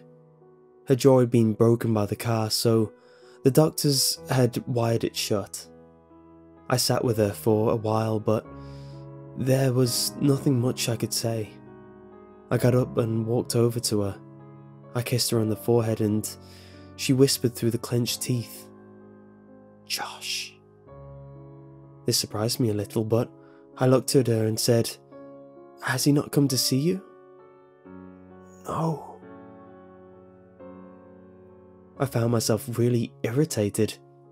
Even if Josh has been getting into trouble, he should still come and see his sister, I thought. I was about to express this when she said, "No, Josh, you ran away. I should have told you." I felt my blood turn to ice. When did this happen? When he was 13. Did he leave a note or something? On his pillow. She started crying and I followed her, but I think now we were crying for different reasons if I didn't realize it. At this point, there were a lot of things I still didn't remember about my childhood, and there were a lot of connections I hadn't made yet. I told her I had to go, but that she could text me anytime. I got a text from her the next day telling me not to come back. I asked why, and she said she didn't want me to see her like that again. I agreed begrudgingly. We text each other every day, though I kept this from my mom because I knew that she didn't like me talking to Veronica. Usually her texts were fairly short and mostly only in response to more lengthy texts that I would send her. I tried calling her only once. I was sure she was screening her calls, but hoped I could hear her voice. She picked up but didn't say anything. I could hear how laboured her breathing was. About a week after she told me not to come see her anymore, she sent me a text, simply read, "I love you." I was filled with so many different emotions, but I responded by expressing the most prevalent one. I replied, "I love you too." She said she wanted to be with me, and that she couldn't wait until she could see me again. She told me that she had been released and was convalescing at her house.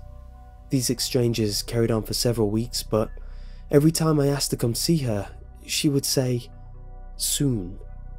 I kept insisting, and the following week she said that she thought she might be able to make it to the next midnight movie. I couldn't believe it, but she insisted that she would try.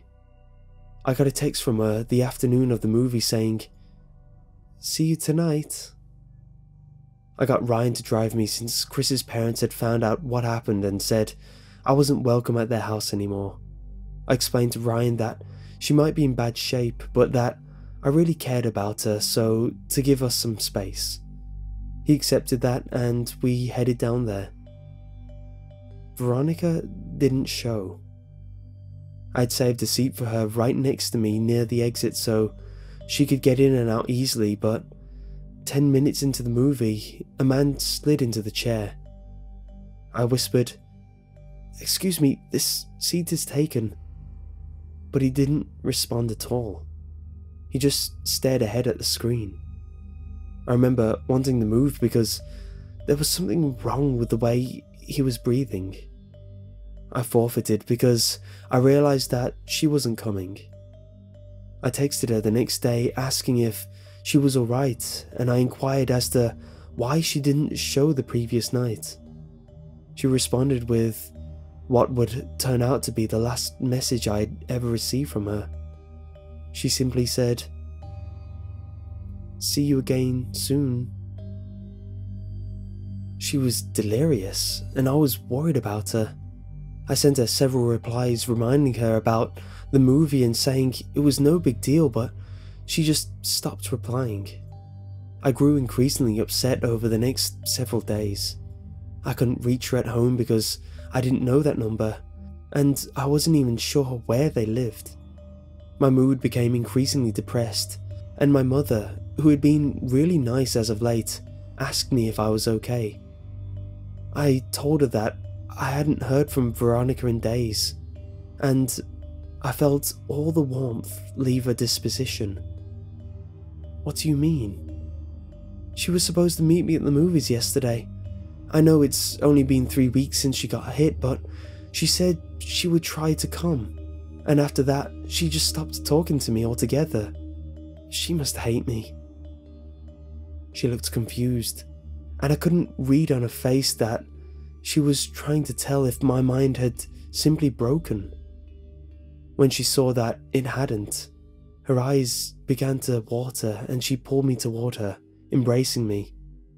She was beginning to sob, but it seemed too intense a reaction to my problem, and I had no reason to think that she particularly cared for Veronica. She drew in a shuddering breath and then said something that still makes me nauseous, even now.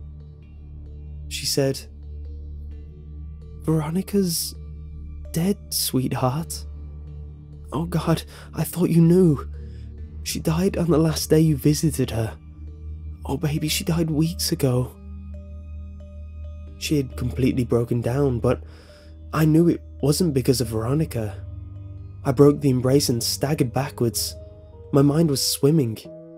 This wasn't possible. I had just exchanged messages with her yesterday. I could only think to ask one question. and it was probably the most trivial I could ask. Then why was her phone still on? She continued sobbing. She didn't answer. I exploded. Why did it take them so long to shut off her goddamn phone? Her crying broke enough to mutter, "The pictures."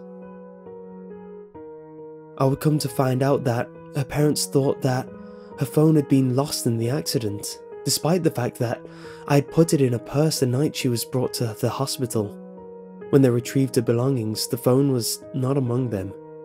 They intended to contact the phone company at the end of the billing cycle to deactivate the line, but they received a call informing them of a massive impeding charge for hundreds of pictures that had been sent from her phone. Pictures that were all sent to my phone. Pictures that I never got because my phone couldn't receive them. They learned that they were all sent after the night she died. They deactivated the phone immediately. I try not to think about the contents of those pictures, but I remember wondering for some reason whether I would have been in any of them. My mouth went dry and I felt the painful sting of despair as I thought of the last message I received from her phone. "See you again. Soon."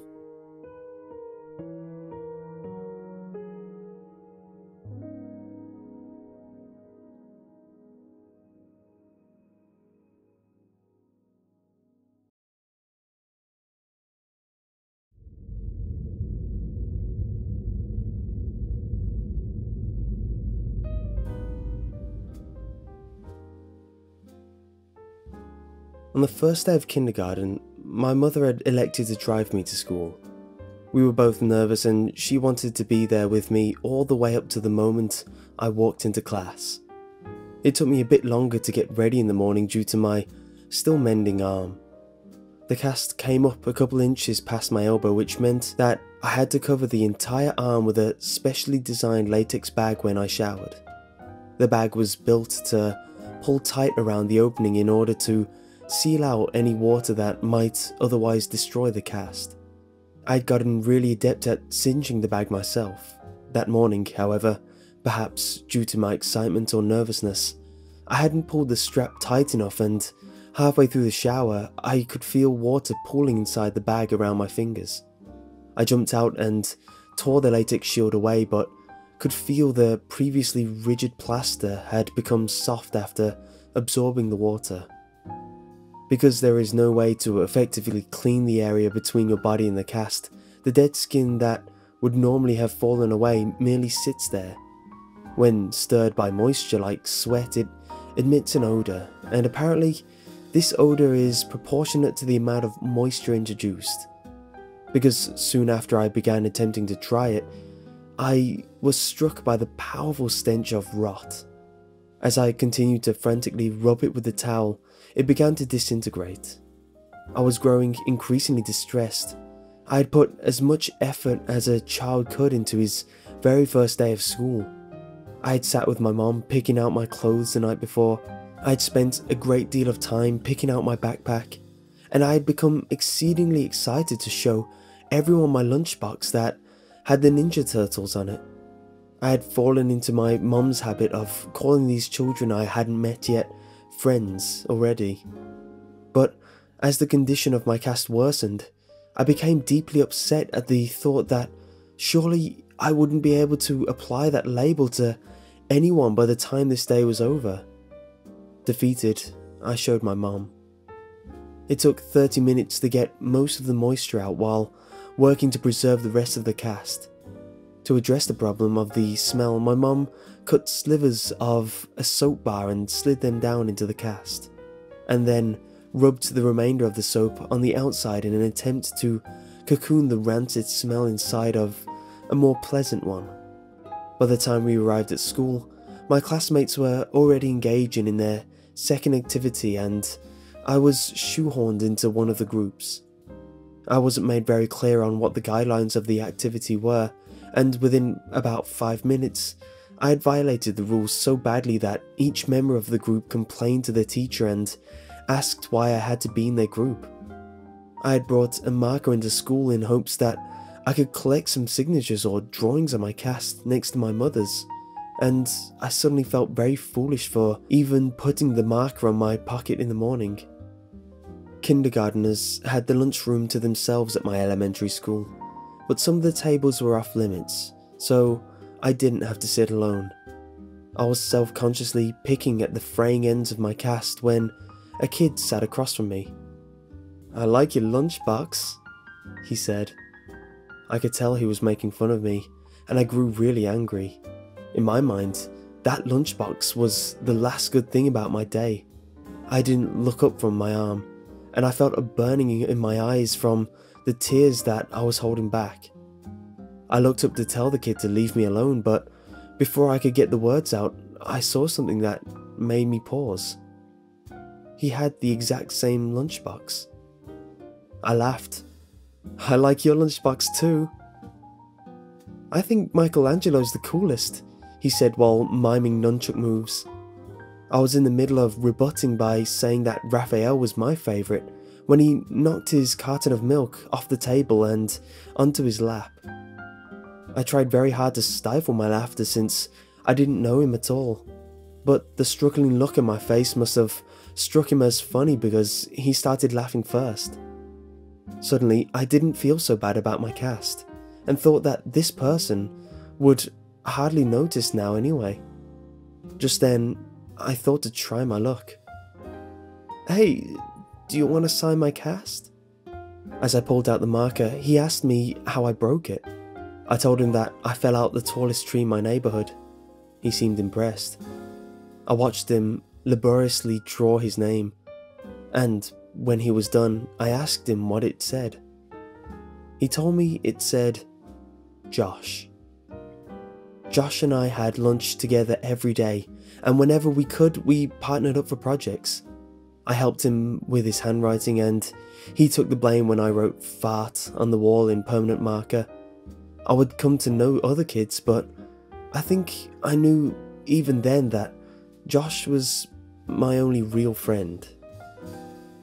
Moving a friendship outside of school when you are 5 years old is actually more difficult than most remember.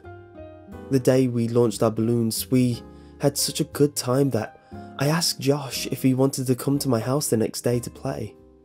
He said he did and that he'd bring some of his toys. I said that we could go exploring and maybe swim in the lake. When I got home, I asked my mom and she said it would be fine. My enthusiasm was boundless until I realised that I had no way of contacting Josh to tell him. I spent the whole weekend worrying that our friendship would be dissolved by Monday.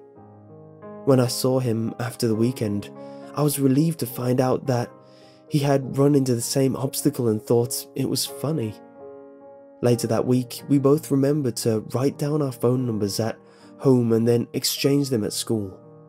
My mom spoke with Josh's dad and it was decided that my mom would pick up Josh and myself from school that Friday. We alternated this basic structure nearly every weekend. The fact that we lived so close made things much easier on our parents who seemed to work constantly. When my mom and I moved across the city at the end of first grade, I was sure that our friendship had seen its last day. As we drove away from the house I had lived in my whole life, I felt a sadness that I knew wasn't just about a house. I was saying goodbye to my friend forever.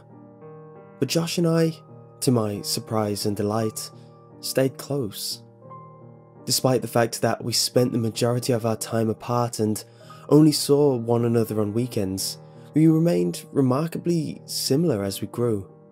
Our personalities coalesced, our sense of humour complemented each other's, and we would often find that we had started liking new things independently.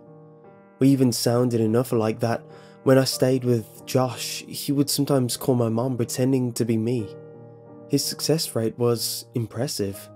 My mom would sometimes joke that the only way she could tell us apart sometimes was by our hair. He had straight, dirty blonde hair like his sister, while I had curly dark brown hair like my mother.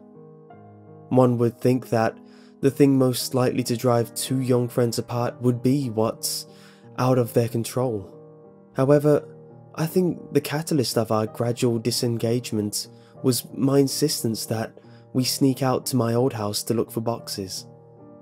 The next weekend, I invited Josh over to my house, in keeping with our tradition of alternating houses, but he said that he wasn't really feeling up to it. We started seeing progressively less of one another over the next year or so. It had gotten from once a week to once a month to once every couple months. For my 12th birthday, my mom threw a party for me. I hadn't made that many friends since we'd moved, so it wasn't a surprise party since my mom had no idea who to invite. I told the handful of kids I'd become acquainted with and called Josh to see if he wanted to come. Originally, he said that he didn't think he could make it, but the day before the party he called me to say that he'd be there. I was really excited because I hadn't seen him in several months. The party went really well. My biggest concern was that Josh and the other kids wouldn't get along, but they seemed to like each other well enough. Josh was surprisingly quiet. He hadn't brought me a gift and apologized for that, but I told him it wasn't a big deal. I was just glad that he was able to make it. I tried to start several conversations with him, but they seemed to keep reaching dead ends. I asked him what was wrong. I told him that I didn't get why things had to become so awkward between us. They were never like that before. We used to hang out almost every weekend and talk on the phone every couple days. I asked him what happened to us. He looked up from staring at his shoes and just said, "You left." Just after he said that, my mom yelled in the other room that it was time to open presents. I forced a smile and walked into the dining room as they sang "Happy Birthday." There were a couple of wrapped boxes and a lot of cards since most of my extended family lived out of state. Most of the gifts were silly and forgettable, but I remember that Brian gave me a Mighty Max toy shaped like a snake that I kept for years afterwards. My mom was insistent that I open all the cards that I had been brought and thank each person who had given one, because several years before on Christmas, I had torn through the wrapping paper and envelopes with such fervour that I had destroyed any possibility of discerning who had sent which gift or what amount of money.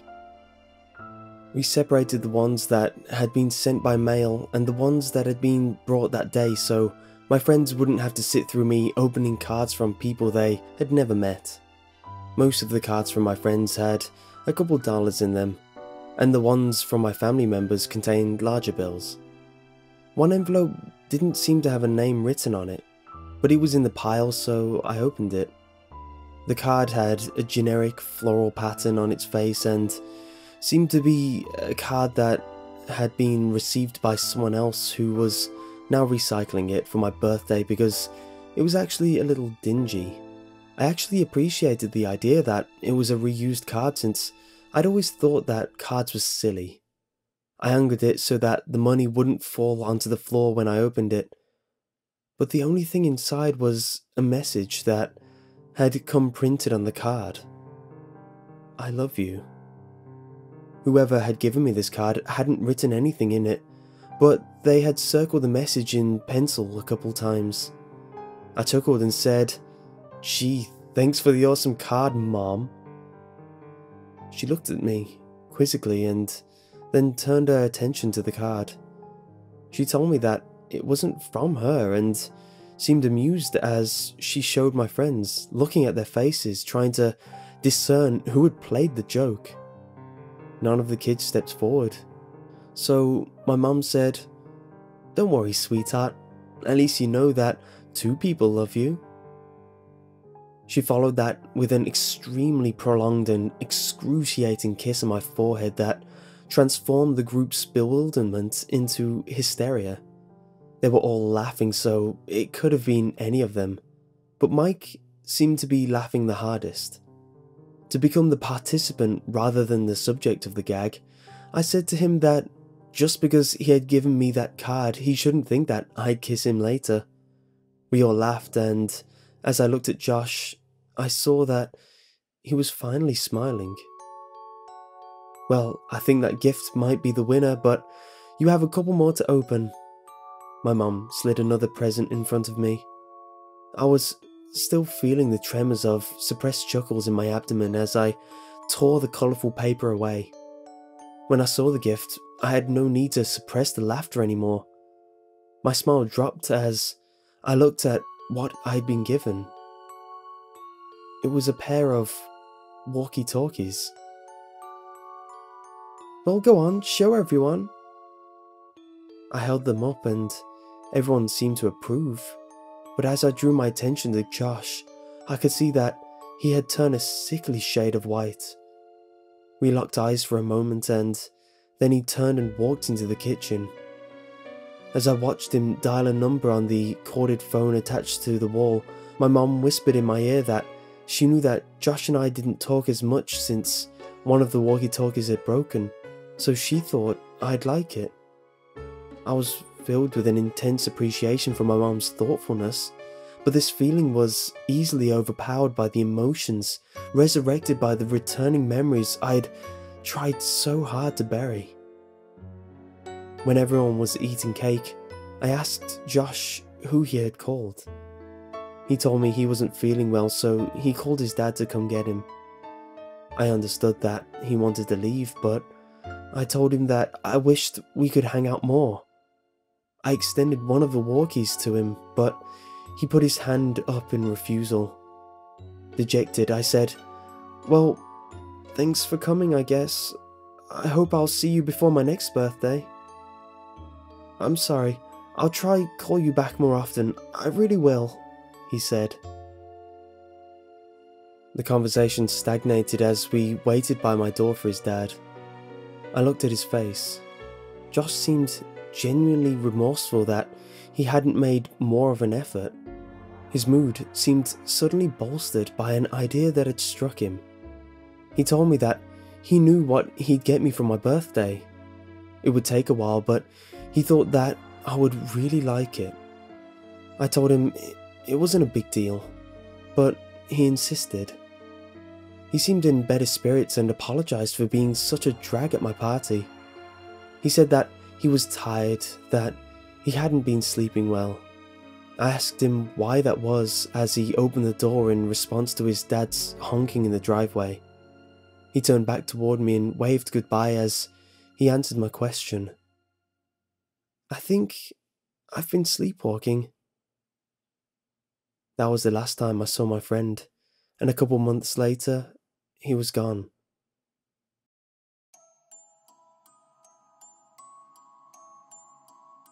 Over the past several weeks, the relationship between my mother and I has grown increasingly strained due to my attempts to learn the details of my childhood. It's often the case that one cannot know the breaking point of a thing until that thing fractures. And after the last conversation with my mother, I imagine that we will spend the rest of our lives attempting to repair what had taken a lifetime to build. She had put so much energy into keeping me safe, both physically and psychologically. But I think that the walls meant to insulate me from harm were also protecting her emotional stability.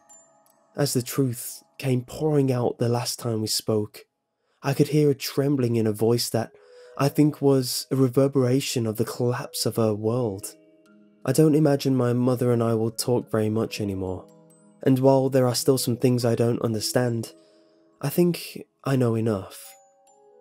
After Josh disappeared, his parents had done all they could to find him.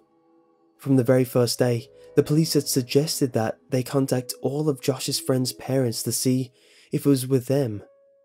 They did this, of course, but no one had seen him or had any idea of where he might be. The police had been unable to turn over any new information about Josh's whereabouts, despite the fact that They'd received several anonymous phone calls from a woman urging them to compare this case with a stalking case that had been opened about 6 years before. If Josh's mother's grip on the world loosened when her son vanished, it broke when Veronica died. She had seen many people die at the hospital, but there is no amount of desensitization that can fortify a person against the death of her own child. She would visit Veronica twice a day since she was recuperating at a different hospital, once before a shift and once afterward. On the day before Veronica died, her mother was late leaving work, and by the time she arrived at her daughter's hospital, Veronica had already passed. This was too much for her, and over the next couple weeks, she became increasingly more unstable.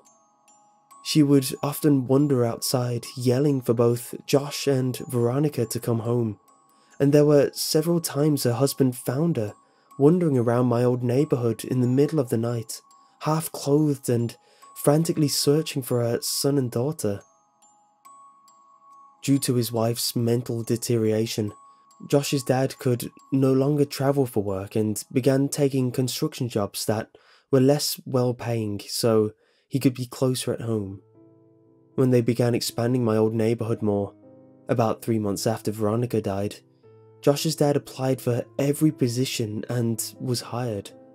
He was qualified to lead the build sites, but he took a job as a labourer, helping to build frames and clean up the sites and whatever else was needed. He even took odd jobs that would occasionally come up, mowing lawns, repairing fences, anything to keep from travelling. They began clearing the woods in the area next to the tributary to transform the land into habitable property. Josh's dad was tasked with the responsibility of levelling the recently deforested lot, and this job guaranteed him at least several weeks of work. On his third day, he arrived at the spot that he could not level. Each time he'd drive over it, it would remain lower than all the surrounding land. Frustrated, he got off the machine to survey the area. He was tempted to simply pack more dirt into the depression, but he knew that would only be an aesthetic and temporary solution. He had worked construction for years and knew that root systems from large trees that had been recently cut down would often decompose, leaving weaknesses in the soil, so that would manifest as weaknesses in the foundations above. He weighed his options and elected to dig a little with a shovel in case the problem was shallow enough to fix without needing a machine that would have to be brought over from another site. And as my mother described where this was, I knew I'd been at that spot both before the soil was broke and before it had been filled. I felt a tightening in my chest. He dug a small hole about 3 feet deep until his shovel collided with something hard. He smashed his shovel against it repeatedly in an attempt to gauge the thickness of the root and the density of the network when suddenly his shovel plunged through the resistance. Confused, he dug the hole wider. About half an hour after excavating, he found himself standing on a brown blanket-covered box about 7 feet long and 4 feet wide. Our minds work to avoid dissonance. If we hold a belief strongly enough, our minds will forcefully reject conflicting evidence so that we can maintain the integrity of our understanding of the world. Up until the very next moment, despite what all sense would have indicated, despite the fact that some small but suffocated part of him understood what was supporting his weight, this man believed he knew his son was still alive. My mom received a call at 6 p.m. She knew who it was, but she couldn't understand what he was saying. But what she did comprehend made her leave immediately.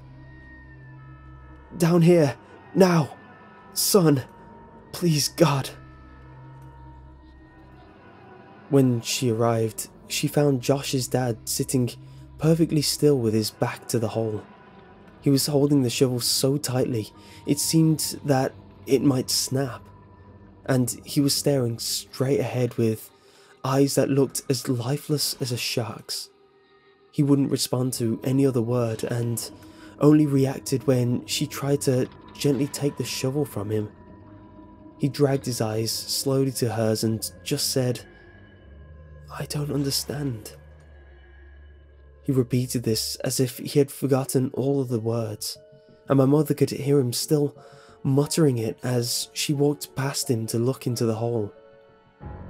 She told me she wished she had gouged her eyes out before she faced downward into that crater, and I told her that I knew what she was about to say and that she need not continue. I looked at her face and it was expressing a look of such intense despair that it caused my stomach to turn. I realized that she had known of this for almost 10 years and was hoping that she'd never have to tell me.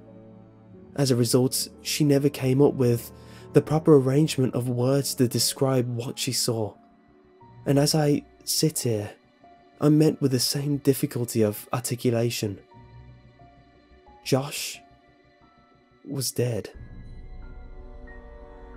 His face was sunken in and contorted in such a way that it was as if the misery and hopelessness of all the world had been transferred onto it. The assaulting smell of decaying rose from the crypt, and my mother had to cover her nose and mouth to keep from vomiting. His skin was cracked, almost crocodilian, and a stream of blood that had followed these lines had dried on his face after pulling and staining the wood around his head. His eyes lay half-lidded, facing straight up. She said that, by the look of him, he had not been long dead, and thus time had not brought the mercy of degradation to erase the pain and terror that was now etched into his face. She said it was as if he had fixed his gaze right at her, his open mouth offering an all-too-late plea for help. The rest of his body, however, wasn't visible. Someone else was covering it. He was large and lay face down on top of Josh, and as my mother's mind stretched itself to take in what her eyes was attempting to tell her, she became aware of the significance of the way in which he laid. He was holding Josh. Their legs lay frozen by death, but entangled like vines in some lush, tropical forest. One arm rested under Josh's neck, only to wrap around his body so that they might lay closer still. As the sun passed through the trees, its light became reflected by something pinned to Josh's shirt. My mother stooped to one knee and raised the collar of her shirt over her nose so that she might block out the smell. When she saw what had caught the sun, her legs abandoned her and she nearly fell into the tomb. It was a picture. It was a picture of me as a child. She staggered backwards, gasping and trembling, and collided with Josh's father, who still sat facing away from the hole. She understood why he had called her, but she could not bring herself to tell him what she had kept from everyone for all these years. Josh's family never knew about the night I had woken up in the woods. She knew now that she should have told them, but to tell him now would help nothing. As she sat, resting her back against Josh's dad, he spoke. "I can't tell my wife. I can't tell her that our little boy..." His speech staggered in fits as he pressed his wet face into his dirt-caked hands. She couldn't bear it. After a moment, he stood up, still shuddering and lumbering toward the grave. With a final sob, he stepped down into the coffin. Josh's dad was a big man, but not as big as the man in the box. He grabbed the back of the man's collar and pulled hard. It was as if he intended to throw the man out the grave in a singular motion, but the collar ripped and the body fell back down on top of Josh. "You asshole!" He grabbed the man by the shoulders and heaved him back until he was off of Josh and sat awkwardly upright against the wall of the grave. He looked at the man and staggered back a step. Oh God, no, please God, no. In a struggling but powerful movement, he lifted and pushed the corpse completely out of the ground, and they both heard the sound of glass rolling against wood. It was a bottle. He handed it to my mother. It was ether. Oh, Josh, he sobbed. My boy, my baby boy. Why is there so much blood? What did he do to you? As my mother looked at the man who now lay facing upwards, she realized she was facing the person who had haunted our lives for over a decade. She had imagined him so many times, always evil and always terrifying, and the cries of Josh's father seemed to confirm her worst fears. But as she stared at his face, she thought that this didn't look like who she imagined. This was just a man. As she looked at his frozen expression, it actually looked serene. The corner of his lips were turned up only slightly. She saw that he was smiling. Not the expected smile of a maniac from a film or horror story. Not the smile of a demon or the smile of a fiend. This was the smile of contentment or satisfaction. It was the smile of bliss. It was the smile of love. As she looked down from his face and saw a tremendous wound on his neck from where the skin had been ripped out, she was at first relieved when she realized that the blood had not been Josh's. Perhaps he had suffered less. But this comfort was short-lived as she realized just how wrong she was. She brought a hand up to her mouth and whispered, almost as if she was afraid to remind the world what had happened. They were alive. Josh must have bit the man's neck in an attempt to get free, and although the man had died, Josh couldn't move. I began crying when I thought of how long he might have laid there. She looked through the man's pockets for some kind of identification, but she only found a piece of paper. On it was a drawing of a man holding hands with a small boy, and next to the boy were initials. My initials. I'd like to think that she was remembering that part of the story inaccurately, but I'll never know for sure. As Josh's father carried his son out of the grave, my mother slid the piece of paper into her pocket. He kept muttering that her son's hair had been dyed. She saw that it had. It was now dark brown, and she noticed that he was dressed oddly. His clothes were all far too small. After Josh's dad delicately laid his boy on the soft dirt, he began gently pressing his hands against his son's pants to feel his pockets. He heard a crinkle. Carefully, he retrieved a folded piece of paper from Josh's pocket. He looked at it, but was vexed.